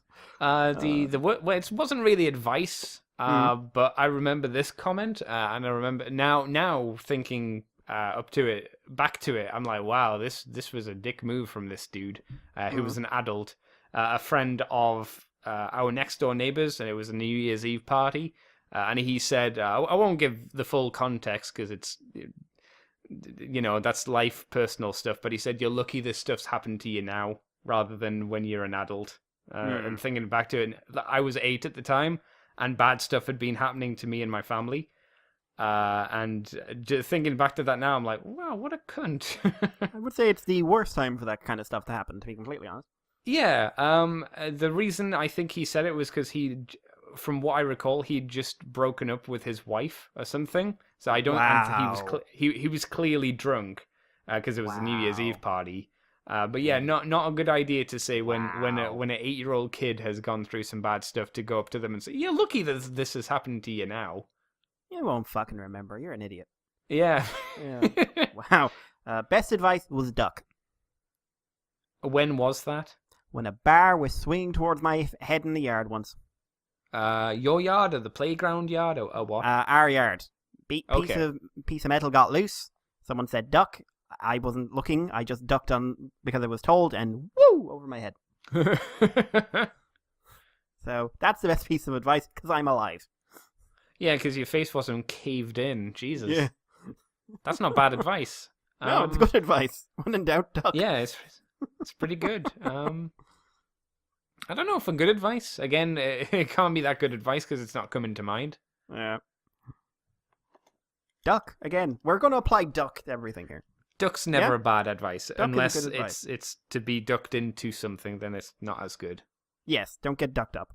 Yeah. Right. Next. Which of your scars has the best story behind it? How many scars do you have, Mikey? I've got a lot from like cutting myself, cooking and stuff like that. Okay, that's less depressing than where I thought you were going.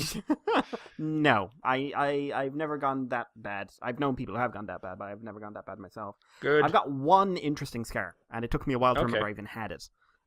Just above my eyebrow. It's very, very faint. When I was 4, the one and only time I ever went to a circus, we were at the top of the seats, and for some reason, I decided to run down all the seats.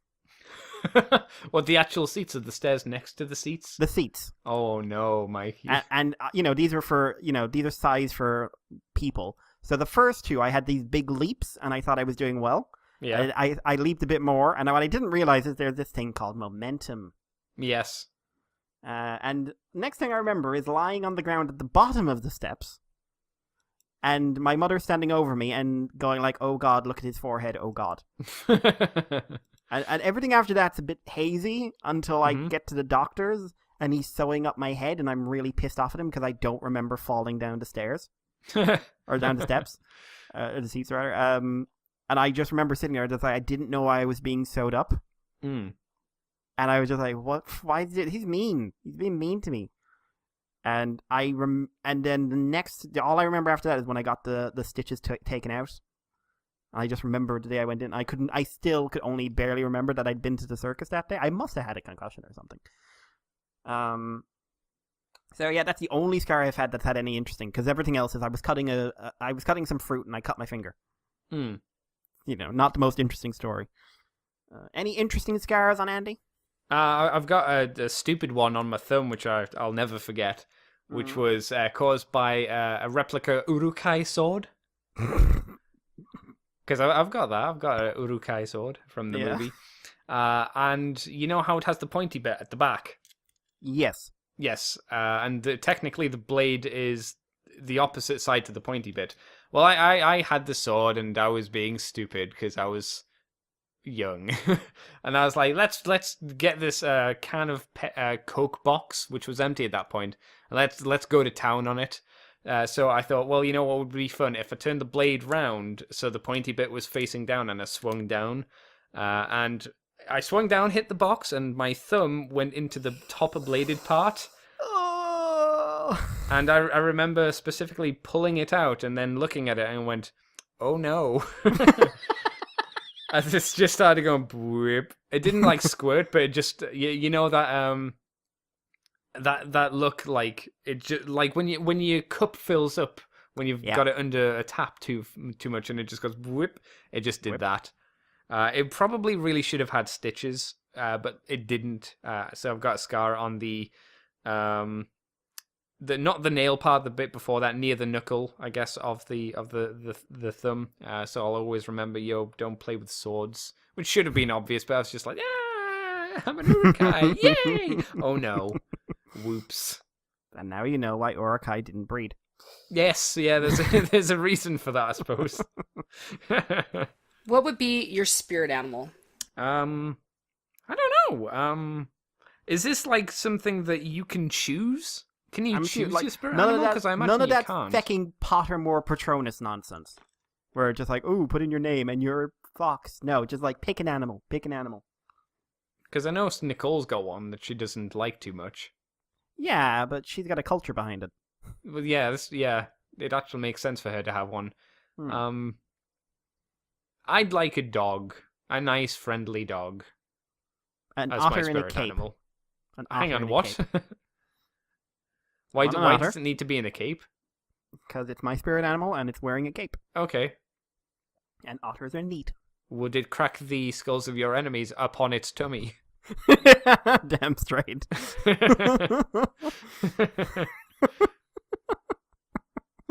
That'd be good. Yep. You seem like an otter kind of spirit animal kind of guy. There we go. Yeah. What's the most illegal thing you've ever done? The most illegal thing I've ever done. What's the most illegal thing you've ever done, Mikey? I'm not entirely sure I'm going to say the most illegal thing I've ever done on a podcast that can be accessed freely. What's the most illegal thing you've done that you can say freely? A lot of trespassing. Oh. A lot of trespassing. Like, a lot of trespassing. Like, a lot of running into people's farmyards and backyards and other yards when they didn't want you there. And they had very big signs saying, don't go there. Mostly because I saw the sign and the little voice in my head said, whoa, oh, well, fuck you.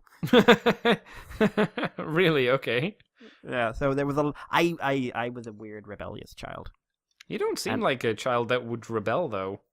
Well, my rebelling was walking into a yard. I'm not entirely sure it was like, yeah, I've got myself a beer, and I've got myself a knife, and I'm about to have a beer knife. I'm assuming that's a thing. No, I went to, hey, see that fence over there? I've climbed it. I fucking climbed it. Yeah. Oh, man.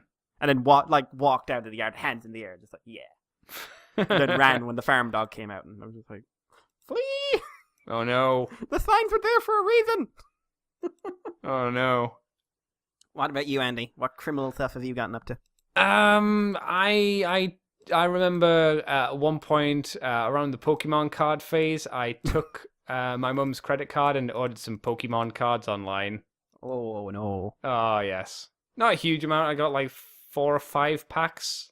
But that's the worst thing I've done that I can say legally on a podcast. What is the most unusual thing you've ever eaten? I'm not an adventurous man when it comes to food. Or I wasn't for the longest time. Like, if it goes in front of me and it smells nice, I'll eat it now. So what's the most adventurous I've gone? Was probably... It wasn't really adventurous, but I thought it was adventurous because I'd never been in there and I was kind of worried when I did, was when Gruff took me to a Thai place because I'd never had any Thai food at all. Yeah. So I had no idea what anything would taste like, and I was really worried that it was just going to be like all disgusting stuff that, well, not disgusting, but stuff that wouldn't appeal to me on a taste level. So yeah, like I say, nothing. I wasn't adventurous. Like, I remember specifically back when I was a kid, there was an argument I had with my mum and my dad, which was I refused to eat kidney beans. Because I thought they were gross and they looked gross, and why would I want to eat a fucking kidney? I obviously didn't say a fucking kidney as a kid, but I'm sure if I could articulate it back then, I would have. And it was a massive argument. I remember it being a massive argument because I just refused to eat kidney beans. Now I still I still don't like kidney beans. I just don't like the taste of them, but I will begrudgingly eat them if I have to. Begrudgingly eat them. Yeah, like if they're big enough, I'll pick them out and I'll put them on the side of my plate. If they're kind of small, I just go, oh, for fuck. It depends how arsed I can be these days. Like, if I can be arsed, I'll pick them out and just be like, ugh, go in. Red onions as well. Fucking grotesque. I don't understand how people can... Red onions ruin so many pizzas. They ruin... Like, I look in the supermarket, I look at the pizzas, I'm like, oh, this looks... Red onion? Fuck. Get away, man. Grotesque red onion. What about you, Mikey? Adventurous food man. I don't know, like, it wasn't food. That was the... Like, if we're talking about the most unusual thing I've ever eaten, for some reason, 6th class, so it was about 11, all the boys got together and we had a bet. Who could eat the most pencils? What? What do you mean? Like the full pencil? Or like the full... lead? You could chop it up and take it one bit at a time, Oh, but you had to eat the most pencils. That sounds like a bad idea, Mikey. I'm surprised none of us were in hospital, but then there were like 4 boys egging each other on around a table, chopping up pencils and swallowing them. Who ate the most? Not me. How many? Well, one. I made it to... How much? I made it through half of one, and then I went, I'm not doing this anymore. A full pencil? He ate 3. No, I mean, you had half of a full pencil, and he ate 3 pencils. He ate 3 pencils. How do you eat 3 pencils? I mean, you can't chew it, right? Nope. Swallow it just whole. Broke it up and swallowed. Oh, God. Yep. And do you know what? I, at least, was using a used pencil. He was using... Is that much better? No point. Okay. He was using freshly pointed ones. Oh, wow. Okay, yeah, so they would have been... I wonder how well they passed. I don't know, but I mean... He did have the expression of a man who regretted his life choices for a while. Do you know what the worst bit was? It wasn't the bloody lead, it was the wood. Yeah, and I the would paint imagine on the outside of the pencil. Yeah. I'm actually gagging thinking of it. Like, you have that thing of like lads get together and they do stupid shit. Yeah. But that's the one time in my life I've done something where I legitimately gone like, what the fuck were we thinking? You realize, man, you could have recorded this and put it on YouTube. I was 11. We didn't. And I was 11 in rural Ireland. We were lucky if we had TV. I'm just saying, if it was now and you were doing it, that shit would go on YouTube. Oh yeah, I'd be a millionaire now. I'd be like Logan bloody Paul now. You'd be full of lead, but you'd be raking it in. Yeah, lead in my pencil. Ooh, that's a weird thing, Mikey. Yep. Eating lead, Jesus. That wasn't my idea. No, I didn't sit there. Lead. I didn't sit there and go, "Hey guys, let's do this." Someone did it, and I stupidly said no, and then they said like, "Oh, you're scared," and I'm just like, "Oh, well, he's challenged my manhood now." Wait, did he say, "What's wrong, McFly? You yellow?" Oh, Jesus Christ! School was weird. Yeah, Irish people in school. It should never happen. If you had a warning label, what would yours say? A warning label. undercooked meat. Because I'm pale. I'm the color of an uncooked chicken breast. And you don't want to eat a raw chicken breast. No. I'm told that's not good for you. Right? Yeah. Yeah. Okay, good. There's a challenge that you could do, Mikey, if you wanted to go back Man. into that world of what Mikey will eat. Quick, someone insult me and see if it will work. I'm waiting for when we go to, like, when you go to the next TFN and, like, the artists see you coming and just hide the pencils. No! No, these are mine. These are my pencils. You not eat these. These are good ones. They're expensive. You buy your leaf. Oh dear. A warning label for Mikey. This glass shatters upon contact. Okay. And I'm thinking of, I don't know, I'm thinking of something I saw on TV recently that had something like that, so. That's terrible, really. Do not warning, provoke. Warning, keep out of reach of children. His head having spent all day with a baby. I don't know why I'm thinking of warning signs for you, and I'm just imagining you in a gorilla cage walking around like a gorilla banging on the glass going, "Brrr." Do not feed the animals. Do not feed the Mikey. Beware, these animals bite. There we go. That's the one.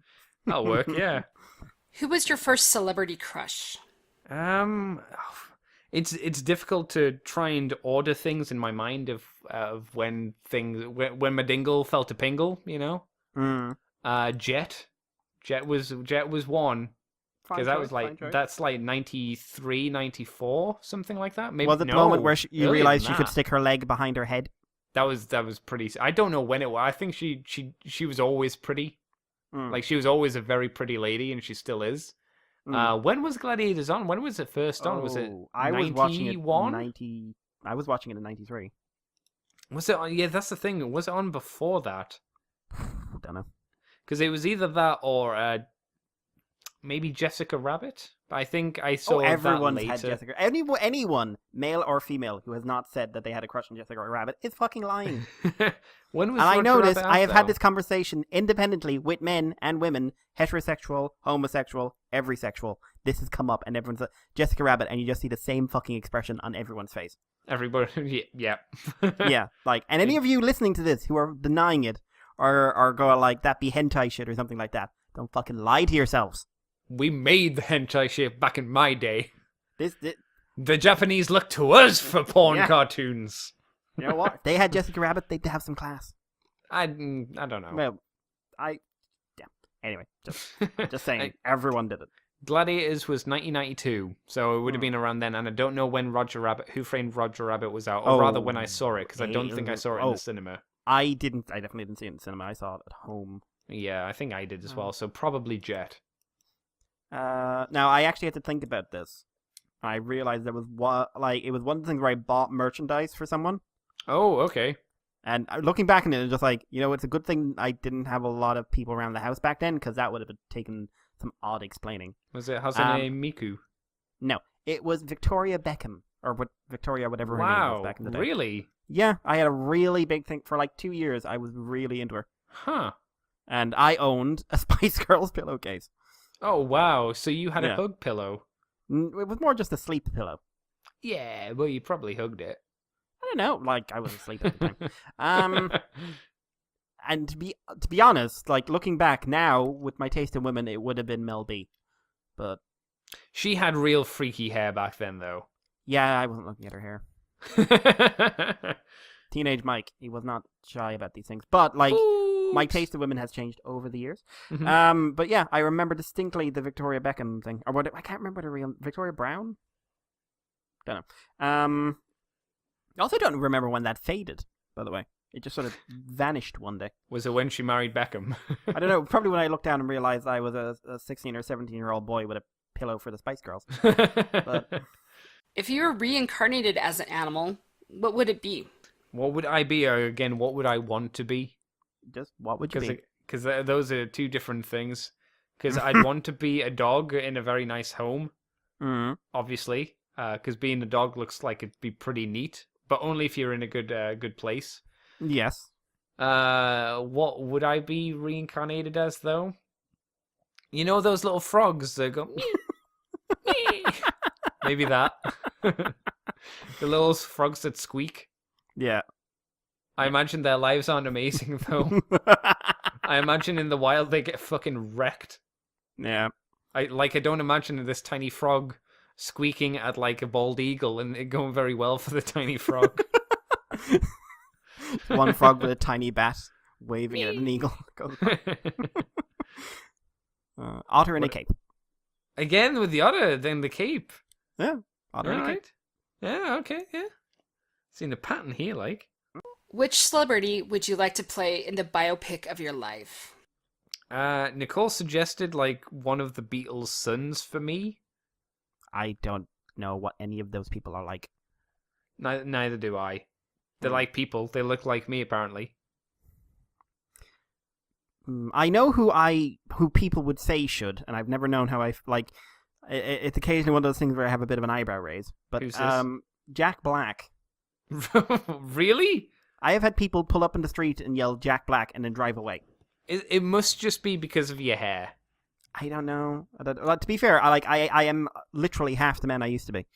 I went through an interesting phase there for a few years, but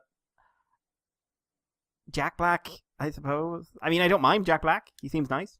He seems fine. Sure, yeah. But apparently that would be me in a movie. Okay. And I would be the son of a Beatles person, I think. Yeah. Whoever that is.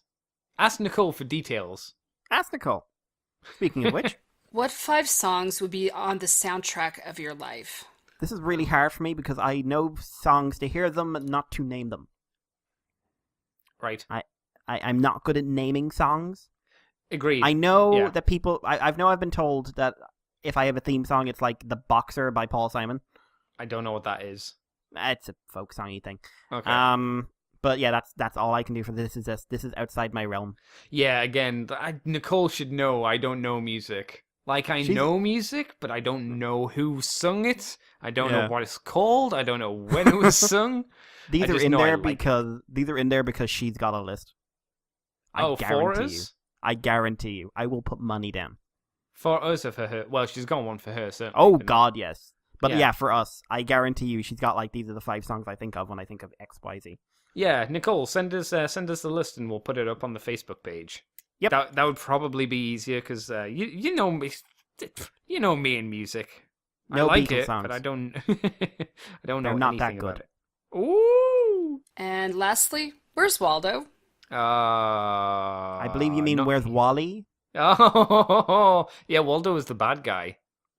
No, Oddwald is the bad guy. Which made no sense over here. Yes. Because we didn't get it. I'm sure we called him Waldo, though, didn't we? The bad guy. Yeah. Oh, yeah, we did. Yeah. We did. Yeah. What was his girlfriend called? Because he had a girlfriend and a dog. Yeah, I don't know. I always liked to remember wear it was- Wally books, but I was shit at them. I remember the cartoon series, which was odd. Oh, that was not a good show. But My favorite thing about the books was looking around at everything going on and then making stories up about them and trying to figure out how they connected. That was something I enjoyed more so than finding Wally. like, what's going on in Wally's life that this is where he's found himself? No, I didn't care about Wally at all. I didn't think about him. I was just like, so there's this guy chucking knives, so how is he related to the person upstairs with a snake? That kind of thing. How does Andy get from that point to that point? Because I always inserted myself in these picture stories and went, well, I'd walk from here to here and do this. Kind of like you would a video game, an interactive video game. But fuck Wally and Waldo. Fuck them both.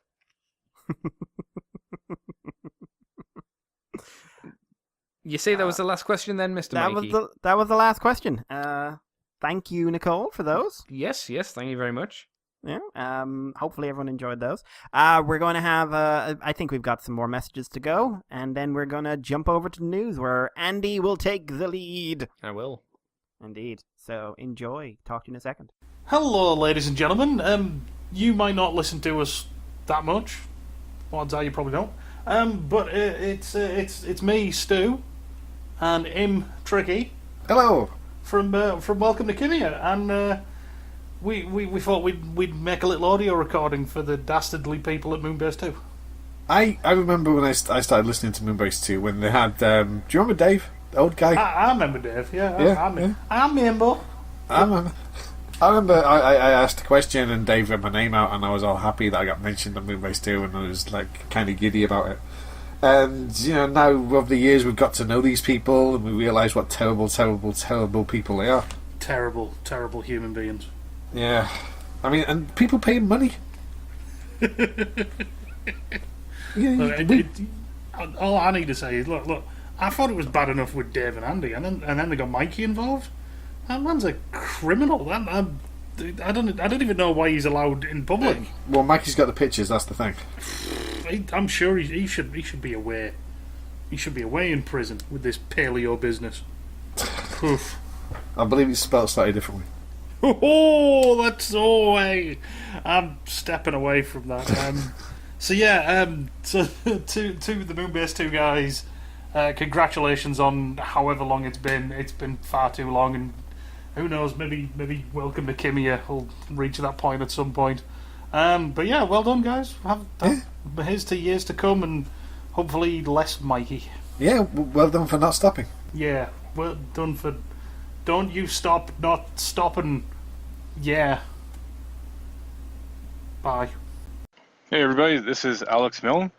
I'm just here to congratulate the guys of Moonbase 2 on their 10-year anniversary. It's quite an achievement. They're always a joy to listen to, except Mikey. Mikey can go to hell. Cheers. All right, well, we're back. Thank you, message men, for your messages, message people. Now we have some news to talk about. Mr. Mikey, let me tell you about some third-party stuff, yeah? Yeah, go on. Go on then. Go. Righto, Bad Cube OTS 14 Warrior Steamroll and OTS 15 Security Director Recon. That's a long name. A very long name. They're doing a Masterpiece scaled G1 Sideswipe and Red Alert. Right. Obviously, because it's just a slight redo. We have images of the two of them, and they're both coloured up, and we have images of how they look against other figures, as well as accessories and some other bits. So, what do we have? There's some information on here, which are some bullet points which I'll read out, which we should expect with the release, apparently. Better proportions, narrower chests, much slimmer lower legs, paint finish, rifle stored under the carriage, shoulder cannon stays during transformation for robot to vehicle mode and from vehicle to robot mode, no parts forming. Vehicle doors, hood, headlights can be opened like a real car. 4 real tires, not fake wheels. I don't even know what that means. I guess like all the wheels aren't like fake ones that have been. You know how you get a fake chest in some Transformers. I'm guessing that, but for wheels, and all of them, none of them are plastic. They're all like proper rubber tires. I'm guessing is what it means by real tires. I don't know. High quality silicone tires. There you go. Vehicle doors, hoods, headlights can be opened like a real car. You've already said that, but I read it again anyway. Thanks for that. Correct look on both bot's front and back side. Oh, well. Raunchy. In terms of extra bits, Steamroller. Hang on.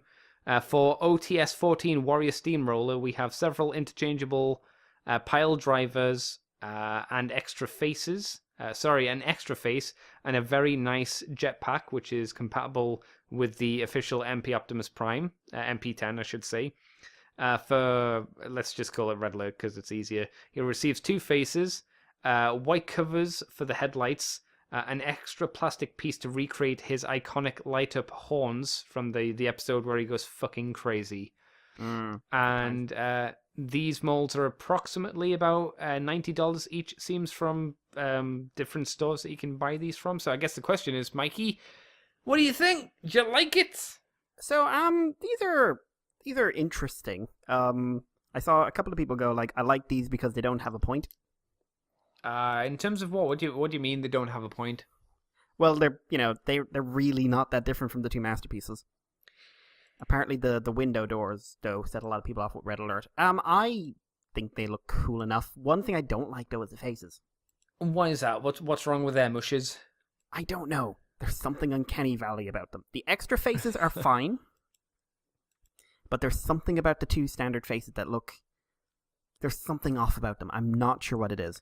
Well, Red Alert's, not Red Alert, sorry, Sideswipe's got a really small face. Like, his head's big, but his face is really wee in between there.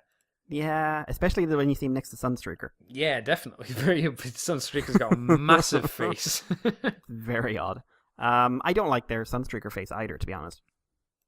I don't know what it is. It's something about the face sculpts in these Lambo guys is throwing me off. Because I've liked other bad cube sculpts. Just this is a bit odd.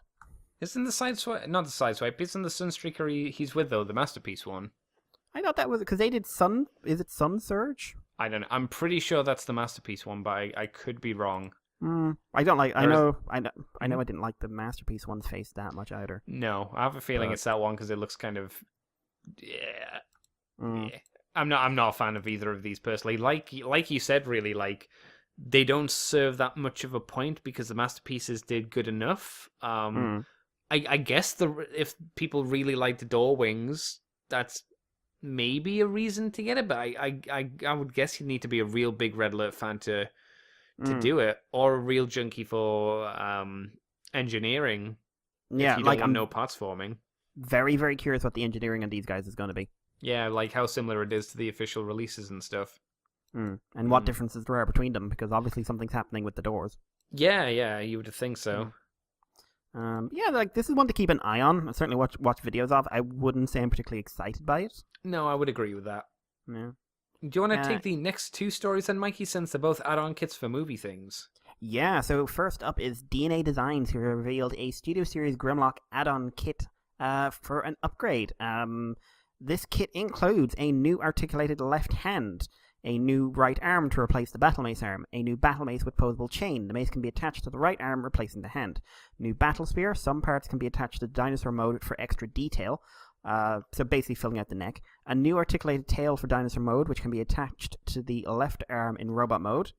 And all these weapons can be attached on the back in robot mode. It's coming via the DNA Design Weibo page. Pre-orders are up. It will cost $30 over on TF Source, and it should be available in August. I actually think this turned out really cool. To the point where you would want it, because you would like this figure, right? I would, and honestly, I'd definitely be tempted to pick this up, because one thing I don't really like about the main release is the fact he doesn't have a real right hand. Oh, is it a gimmick, is it? No, it's just the mace. It just... Oh. There isn't it's just a mace. Huh.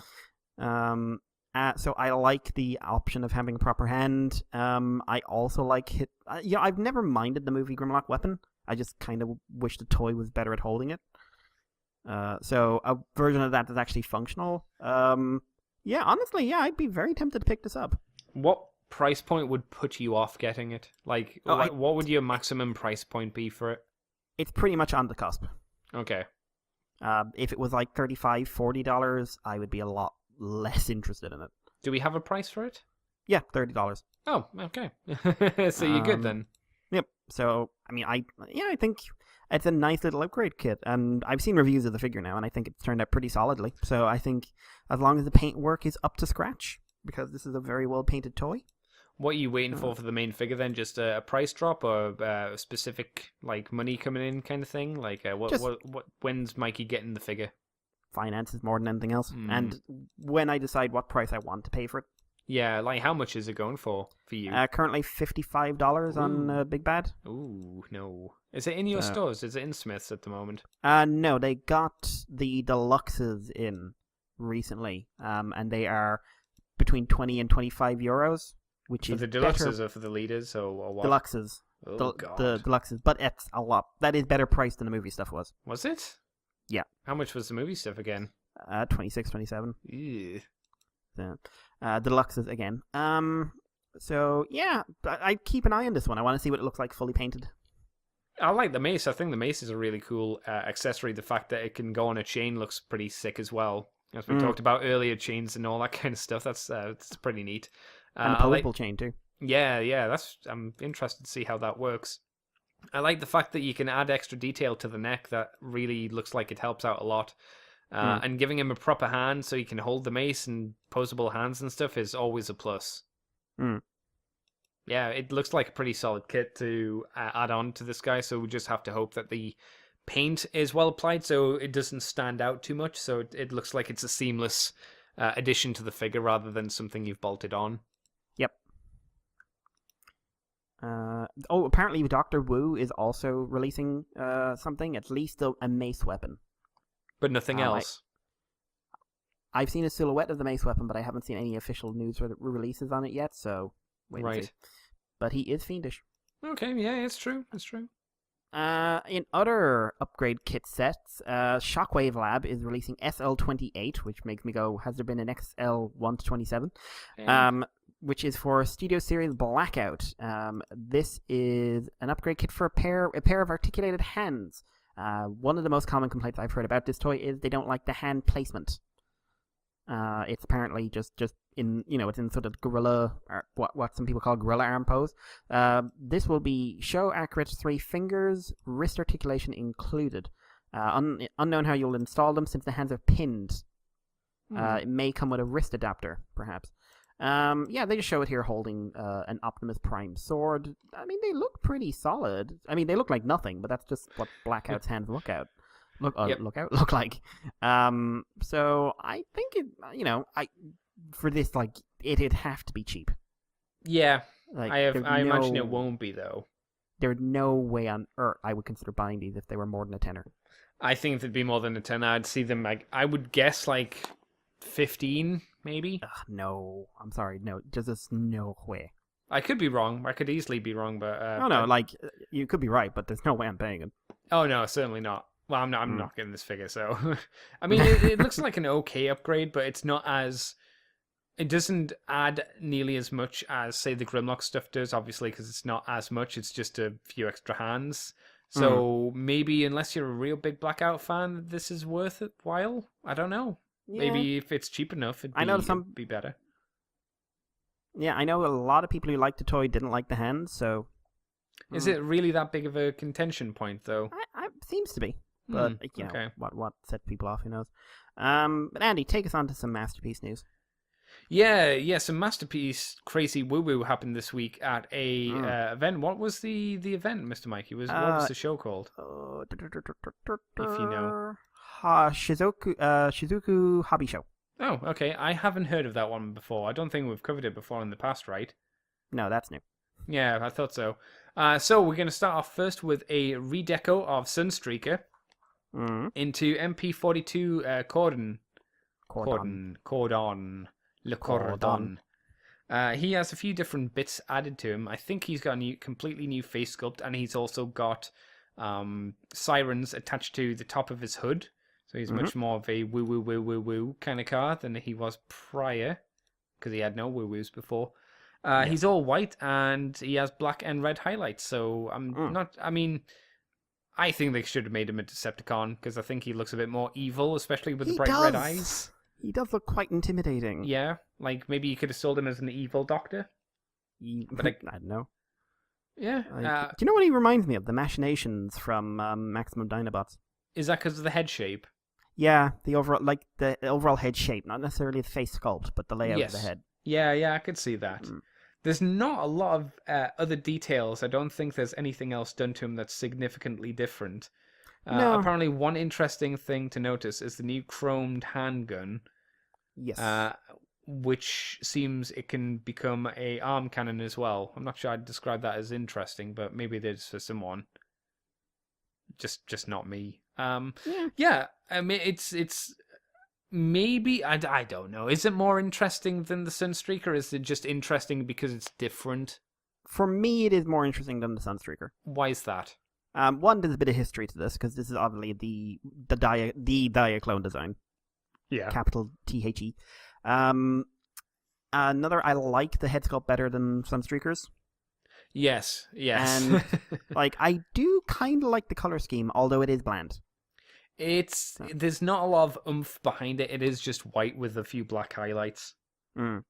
But I kind of dig it. Like, I don't know if I'd ever pay it because it will be ridiculously overpriced. Oh yeah, because just an exclusive masterpiece in this day and age. God help us all. Oh. But no, I think it turned out surprisingly well. Well, we've got more news for you, Mikey, that you may want. I doubt it. Though. Yes. I doubt. No, not that one just yet. We've also got Laserwave and Megatron G1 toy-inspired repaints and remolds. Well, remold for Megatron, at least. They're coming out as well, apparently. These are a little bit pricey. A little bit pricey. How pricey are we talking there, Andy? The pre-orders are up, and they're 21,600 yen, which I'm is sorry, what? 21,600 yen, which is the equivalent of $196. For who? It just says pre-orders. Oh, pre-orders for Shockwave. Well, like Megatron, you could kind of justify, but but really for that Shockwave? Yeah. I don't think they've got the price up for Megatron, because on the poster it has Shockwave down and it has like 20,000 yen. So I'm guessing the extra few bobbins are like for shipping or for some tax or something like that. Megatron, it doesn't have a number down as of yet, but I would expect, since Shockwave and Megatron are around the same height, that at the very least Megatron would be that price, if not more. Yeah, no. So that's a little bit much, I would say. Shockwave seems to be coming out in November for this year, 2018. Differences really just seem to be he's a much darker purple for his color scheme, and with the clear pink hand, it's now a solid pink pear, which I'd say is better myself. Apart from that, there seems to be no other differences. He does have translucent hands as well. You can give him 2 proper hands for each arm, or you can give him his translucent gun arm, or you can have a solid color hand and a solid color gun as well. And he also comes with a little Shockwave gun for him to hold himself. I'll ask you then, Mikey, what do you think of this one before we talk about the Megatron? What do you think of this? Do like the colors better. As do I. I like them much darker. I mean, technically, he was lighter in the cartoon, but I think they went too light with him. Yeah, and I in general, I associate Shockwave with a much deeper purple than the one they went with. Yeah, I agree. Maybe, I don't know if this is too purple, but I don't mind this kind of color purple, so it's fine. I think in both shots where he's kind of leaning forward, he's much darker than the shot where he is standing straight upright, where he like the 2 shots where he has the clear translucent hands versus the solid color hands. I think the solid color hands he's brighter. So I'm interested to see what he really looks like, if you know what I mean. Like, how dark is this darker color scheme? Yeah. If you know what I'm saying. As for Megatron, he seems to have it. I don't know how much is remolded, but the head looks like it's been remolded at the very least. Apparently the iconic... Oh, yes, he's got the iconic chest details, or decals, which you could argue Megatron from IDW began to have when Alex started putting them on him, right? Yeah. The chest swirlies. That's them. And the ability to mount the barrel on his hip as well. Was that not on the original Megatron? It was a toy. I think it was one of those features you could do, but no one paid attention to. Yeah. I thought you could probably do it with the Masterpiece toy. I'm sure you must have been able to do it. Like, yeah, I guess you mustn't, because otherwise why would they pull it out on the story, right? That's a strange thing to add on, though. Right? It is. I don't know. Like, we don't have the toy, so if anyone does, let us know. Yeah, please.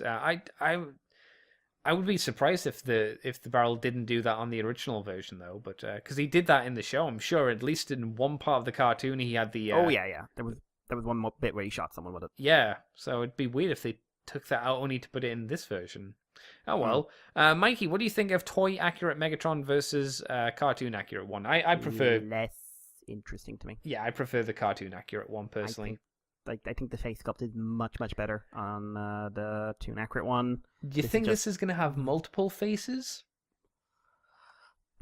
Maybe, but it's like, hey, here's the blandest robot face design you can think of, really, in my opinion. Yeah, so I'm maybe. just like, Do you remember the Ladybird books? Yeah, he was quite expressive in that. So maybe because that was based off the toy, they'll go for something akin to that. Maybe. Because like otherwise, what are you going to do for face sculpts? And if you're not going to do extra faces for him, do you then lower the price because he's coming with less stuff? I bet they don't. I bet they don't as well. But you'd hope that there'd be a reason that they'd add something in to kind of make up for that fact, right? Mm. I don't know. It's weird, strange. Not two things I'm not like super interested in. And it's just like these are specials, special edition versions of figures. So you kind of go, okay, fine, whatever. This is the real oomph to the story, I would say. As me and Mikey have been saying that they have to be doing this. This figure, right? We've been saying this for a long time that they had to be doing it, and they are. They've finally done it. What's that, Mikey? Was it praying they do it? Yes, and they did finally. Masterpiece 43 is Beast Wars Megatron, and we have grey prototypes of him. Not many images of him in this mode. But we get a good look at the T-Rex head and how he looks in general. So, Mikey, are you pleased with how Megatron looks overall? Honestly, and directly? Yes, no, lie to me. Lie to me, Mikey. It's horrific. It's terrible. Oh my god, why would anyone want this? Oh, it's so badly construct. Oh my god, this thing looks amazing. Yeah, it looks real good. Like, he's even got a sculpted left hand because he has a little hand under his tail. Yeah, wow. He's big. Mm-hmm. He's bigger than Dinobot, which he was in the show.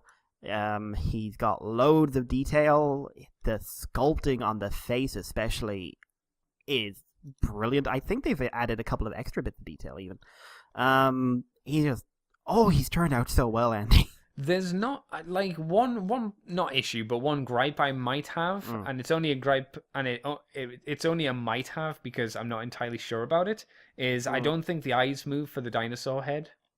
No, it doesn't look like they do anything. But maybe it's because prototype. Maybe, and like I say, if that's the case and the eyes don't move, that's a real minor gripe, you know. Does he come with rubber ducky? I mean, I'd hope so. I mean, in a good world, he'd come with a bath to sit in. Yes, but that isn't happening. That would be too much because that would need to be a pretty big bath for him to go into. But I would hope he has a little duck at the very least. Because what accessories do you give him? You give him more faces, obviously. You give him more faces. You give him a duck. You can give him a toothbrush. Oh, the golden disc isn't for this version. No, he did have it originally in this version. Did he? No, you're right. Yeah. He just didn't spin it on his little spinny thing. Yeah. It could just be something he holds. Yeah, that's right. Because Dinobots... Yeah, because he always had the golden disc until Dinobot stole it in Season 2? Yeah, that's right. Yeah. Again, in a good and proud world, he would also come with a throne that he could sit on where the other Masterpiece toys could carry him around. Yep. Didn't he have a blunderbuster in that episode as well? Yes, he did. He needs a blunderbuster. Yes, he does. There you go. Okay, so now we're getting on track. We're getting some ideas here now. You could give him the antidote for Rhinox that he had in that one episode, which he was squishing, and make it squishable. Oh, yeah, that'd be neat. That was a good scene. Yeah. The thing is, he usually used everyone else's stuff. That's true. He had a tendency to take people's toys with old Megatron. But yeah, like, I'm sure this guy will cost an arm and a leg, but they could just, oh my god. How much are you assuming? Are you assuming he's going to be the standard now, like $200 price minimum. point? Yeah. And he's big as well. Yeah. How much was Dinobot? Dinobot is like $190, $200. Yeah, Megatron has to be around that price at the very least. And he's going to have some engineering on him as well. Oh yeah, well, the less so than Dinobot, a lot less, but so. He is still tricky enough to do right because he still looks like. I mean, I say this, but it's hard to tell. It looks like he still follows the same concept as the toy. Yeah. So I can't wait for people to see the beast mode and flip out because, oh my god, I can see robot bits. There's so many gaps in him. Look at all the joints. Yeah, it's not worth my money. I'm interested to see how the tail attaches, how well that clicks on. And I'm interested to see how well the upper thighs are hidden in dinosaur mode, because in the original toy, obviously, they were very exposed. Yeah, they were just there. Yeah. Because he shot anchors, didn't he? Yeah, and the fact is, like, his thighs were just black as well. They weren't kind of matched for the color, so I'm wondering if there's anything that will help hide those. What extra paint detail they might give him, or what paint they'll give him, because they'll give him, I guess, similar to Dinobot, a very metallic-y kind of look. So he'll probably pop really nicely with his lovely grape face. Oh, I want to see this guy color. Yeah, same. But it's a good day. I think so. At the very least, I think if you own a Primal, you kind of should own a Beast Wars Megatron. Yeah. So we have Megatron, we have Dinobot, and we have Primal. And Cheetor. That's... Who else would you do? Because we've said before on the show that the substitutes were the redo of Rhinox and Rat Trap, and they might not do them because of that. Yeah, and same with Waspinator. Yeah, same with Waspinator, unfortunately. Tarantulas. Tarantulas or Black Arachnia would be the next kind of go-to, I think, for a good choice. If we're sticking season 1... Inferno. Yeah. I can't think... I've got no... Like, would you really want a Scorponok or a Pterosaur? That's the thing. It's like, they were and there. Waspinator, obviously, but... Yeah, I mean... We're going with the fill-in idea. I mean... Pterosaur and Scorponok were there. Yes. But that's all they were. And you know they were there because season 2 they were just killed off because it was like, nope, who gives a fuck? They were killed off to save Waspinator, for Christ's sake. Yeah, pretty much. Yeah. They weren't even brought back as a fuser or anything like that, which maybe would have been cool if you could have done that. But no, they did. No, I have a feeling they just couldn't figure... Like, they had a better sycophant in Inferno, so Scorponok lost that purpose. And we didn't need a Starscream. And we had Tarantulas. That's the thing. We had a guy to fill that role who wasn't just Starscream, like you say, so chuck him as well. Yeah. I guess we'll just have to hope. Wait, hope and see. Yep. I mean, I say that, but neither of us are buying these Masterpiece figures because they're just not our jam. But I like to appreciate what they are, at the very least. I like to see some artistry. Agreed. Mikey, do you want to take the last 2 stories then? Yeah, these are very quick. First up, Power of the Prime Masters Wave 2 is released in the UK. Alpha Trion, Alchemist Prime, and Landmine Submarauder have been sighted in Asda's in Derby in England. This is spotted by TFW member Scott13. Now, for me, this is interesting because I have not in any way seen Prime Masters Wave 1 anywhere. Have you? To be honest, Mikey, I haven't been looking. No. in all honesty, I haven't been going out to any shops to look for these things, mainly because of their price. Yeah, they're a bit... Yeah. But I haven't. I have they skipped Wave 1? If people have seen them, they haven't told me. So, but hey, if you're after your Prime Masters, go to your local Asda. I'm sure they've been out. To be honest, there looks like the price is $6.97. That's about the right price, I guess. Yeah, which is Asda tends to be a little better in prices, I find. Yeah, well, with Toys R Us dead. The other news story is that TFCon is announcing Dave Mendenhall as their next guest for TFCon Toronto 2018. This is his very first convention appearance. And if you're wondering who Dave Mendenhall is, you remember him as the voice of Daniel Witwicky in the movie and season 3 and 4. He is a fairly prolific actor, been in a lot of TV stuff, done some animation, but he'll be doing autograph sessions and Q&A panels throughout the weekend. The official message is, we are thrilled to welcome David to TFCon in his first ever convention appearance. His appearance will be a rare first opportunity for fans to meet an actor from Transformers Generation 1. He is being presented by Robot Kingdom. So, if you're interested in meeting David Mendenhall, or David Kay, or Gary Chalk, or Hal Rail, or Alex Milne, or James Roberts, or any of these types of people, you can meet them on July 13th to the 15th at the Hilton that word I can never say, Mississauga. I'm sure I'm mispronouncing that. Close enough. Meadowvale Hotel in Toronto, Canada even. So tickets are now on sale, and if you're a dealer and you're considering attending, just so you know, dealer registration is also available. Go to the TFCon website to do that. I think that's neat. I like how there's a lot of firsts for this convention season. Yeah, it's nice to kind of open up the gates, as it were, to try and get some different people in instead of just the same old crew. Though the same old crew is good. Don't get me wrong. They're fine people, fine, rubbable people. But yeah, so that is it for the news. Andy, will we do one last set of messages? Yeah. Let's rock and roll with some messages. Mikey and Andy, those two little boys, those two delightful podcasters. It's so wonderful to hear that you have aged 10 years. I don't know what that's like, but many congratulations to the both of you for lasting a decade. I still remember back in the day before Mikey, invaded, showed up, cornered Andy in the room, back when it was 2008, and I would listen to the Moonbase 2 wondering if my pals would talk about me and talk about all of the news of Transformers as it stood in the United Kingdom. It's a point of pride to have a podcast last that long, and it's a point of pride to be editing a podcast that long without going insane. Unfortunately, I know that everyone who edits a podcast that long has gone insane, but I still respect the craft, So you two lads, my cousins in podcasting, my sons, that's a bit too forward. My siblings in podcasting, many congratulations, and keep it up. By the way, this is I don't know if I didn't mention, this is Chris. This is Evangelist from over on WTF at TFW. Please do keep it up and stay frosty. Yeah. We are done, ladies and gentlemen. This is the end of the anniversary show. 10 years of our lives dedicated to either listening or being involved with this goddamn show.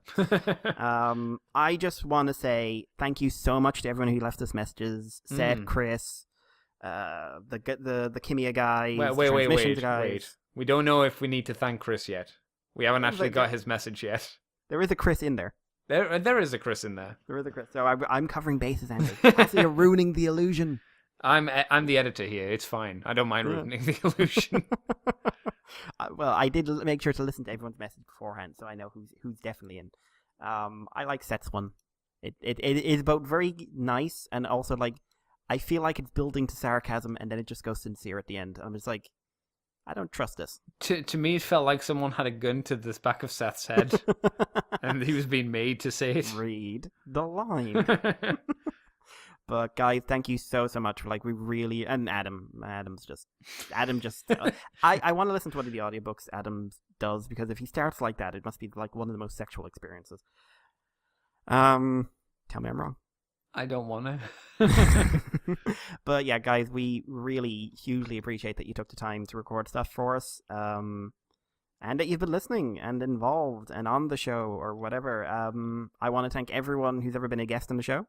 Alex and James and John and Nick Roach and Margaret and the voice actors that came on in the early days with David and Christ on a bike. The people who've been involved in this podcast that started because you and your friend were bored.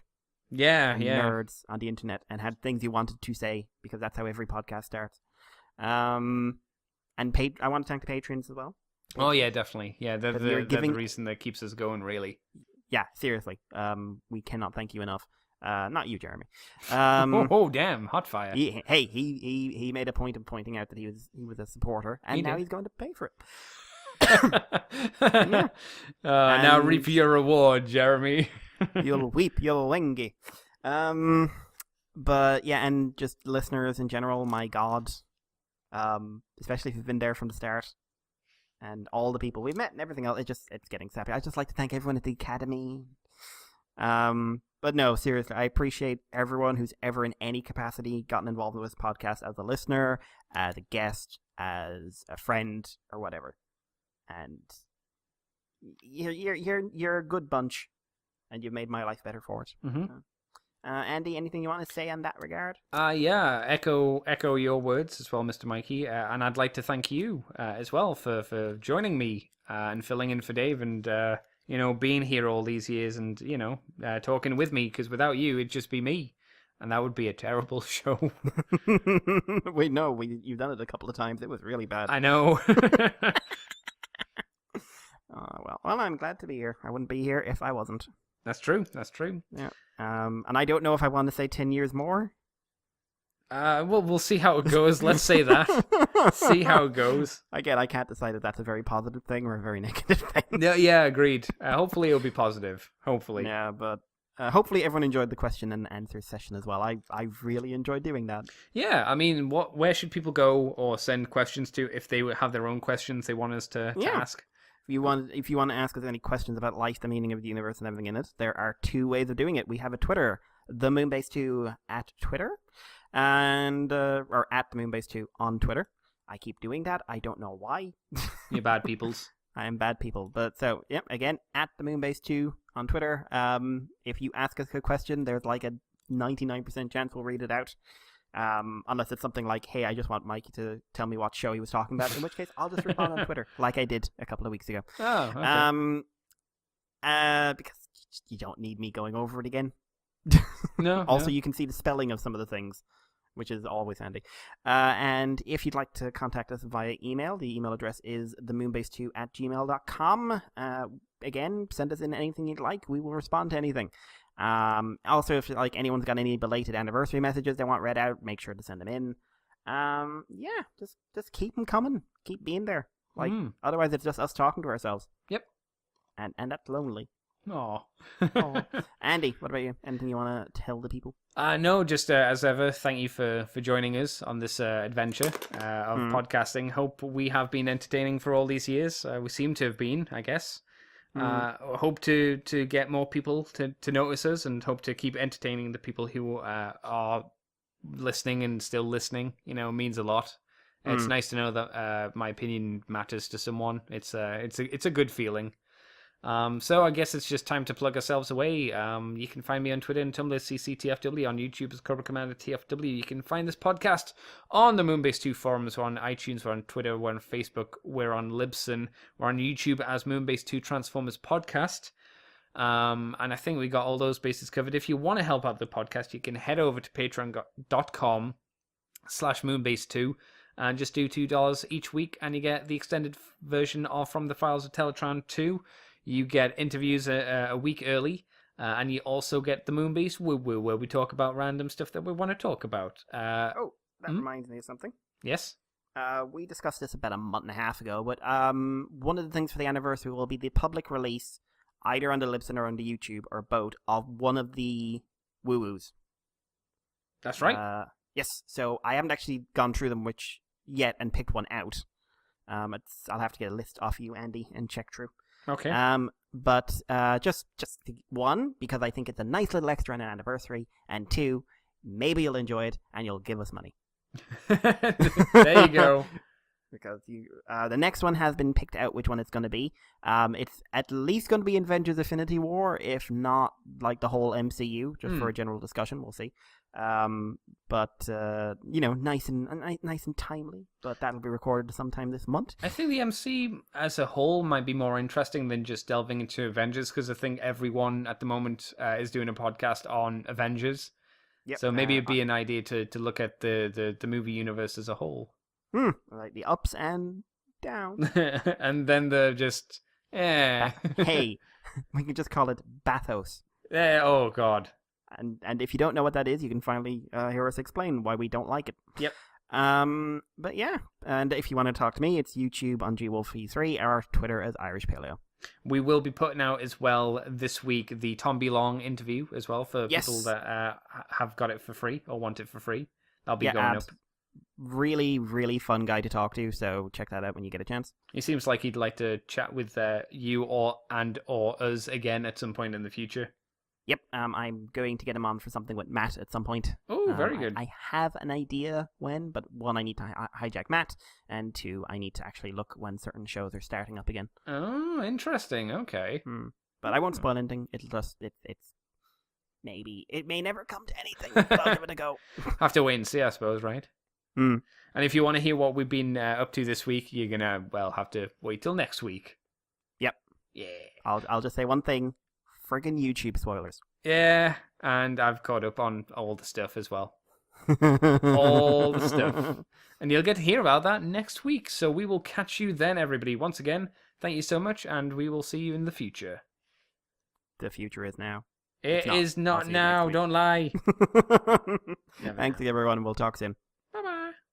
Bye-bye. Friendship is magic. Totally is magic. And that's why it's a happy birthday to you, Moonbase 2. Woohoo! Yes! Way to bring it back. Well, that might be the only brilliant thing I'm going to say tonight. There you go. I just want to thank Andy and Mikey for continuing on with the show because, I mean, Moonbase 2, I'm going to get serious here. Yeah. I know. Moonbase 2 gave me so many friendships. I mean, it gave me these two gals. It gave me you guys. I guess we're friends, right? Andy and Mikey, are we friends? Okay. If they say anything else other than no or yes, I would be like, what? Yeah, I mean, but with Moonbase 2, in a way, it's because of this podcast. I'm a godmother. How crazy is that? Because That's pretty awesome. I met Phil through them, and all these wonderful people going to the conventions and being able to do different podcasts with creators, and I mean, it's just been such a wonderful ride. Thank you so much. Amen, sister. Amen. That was well Preach. put. Yes. Amen. Without the Moonbase 2, the Underbase would have happened either. So I'm just saying. Yeah. Of course, for all the times I harass these guys, you will be on the Underbase to review. Now they're doing it themselves. I'm like, hey, there you go. Sorry. Without Mikey and Andy, I wouldn't have recordings in my head of gloriously accented people saying hilarious things that just make me smile at random times. True. Yeah, so the other thing that I wanted to point out, too, is that the reason why all three of us are podcasters is because of Moonbase 2. So there you go, man. You're responsible for all of this. So we're just giving back by, giving this short and really weird recording to say what else did they happy expect birthday. of the three of us? I know. Good time. Yeah, seriously, the amount of joy that is brought into my life from Underbase, Moonbase, everybody who's ever been involved. I'm like, I could name people, but I would skip somebody, and that would be sad. But yeah, like, just you guys are like weirdly non-present family members. Agree. Totally And agree. Yeah. like, there's all these in jokes that me and my kids have that you guys are part of when like you've never met them. But yeah, so Totally agree. So awesome. I love you, Mikey and Andy. You're the best. Mikey and Andy, yes. You're the best. I tolerate you, Mikey and Andy.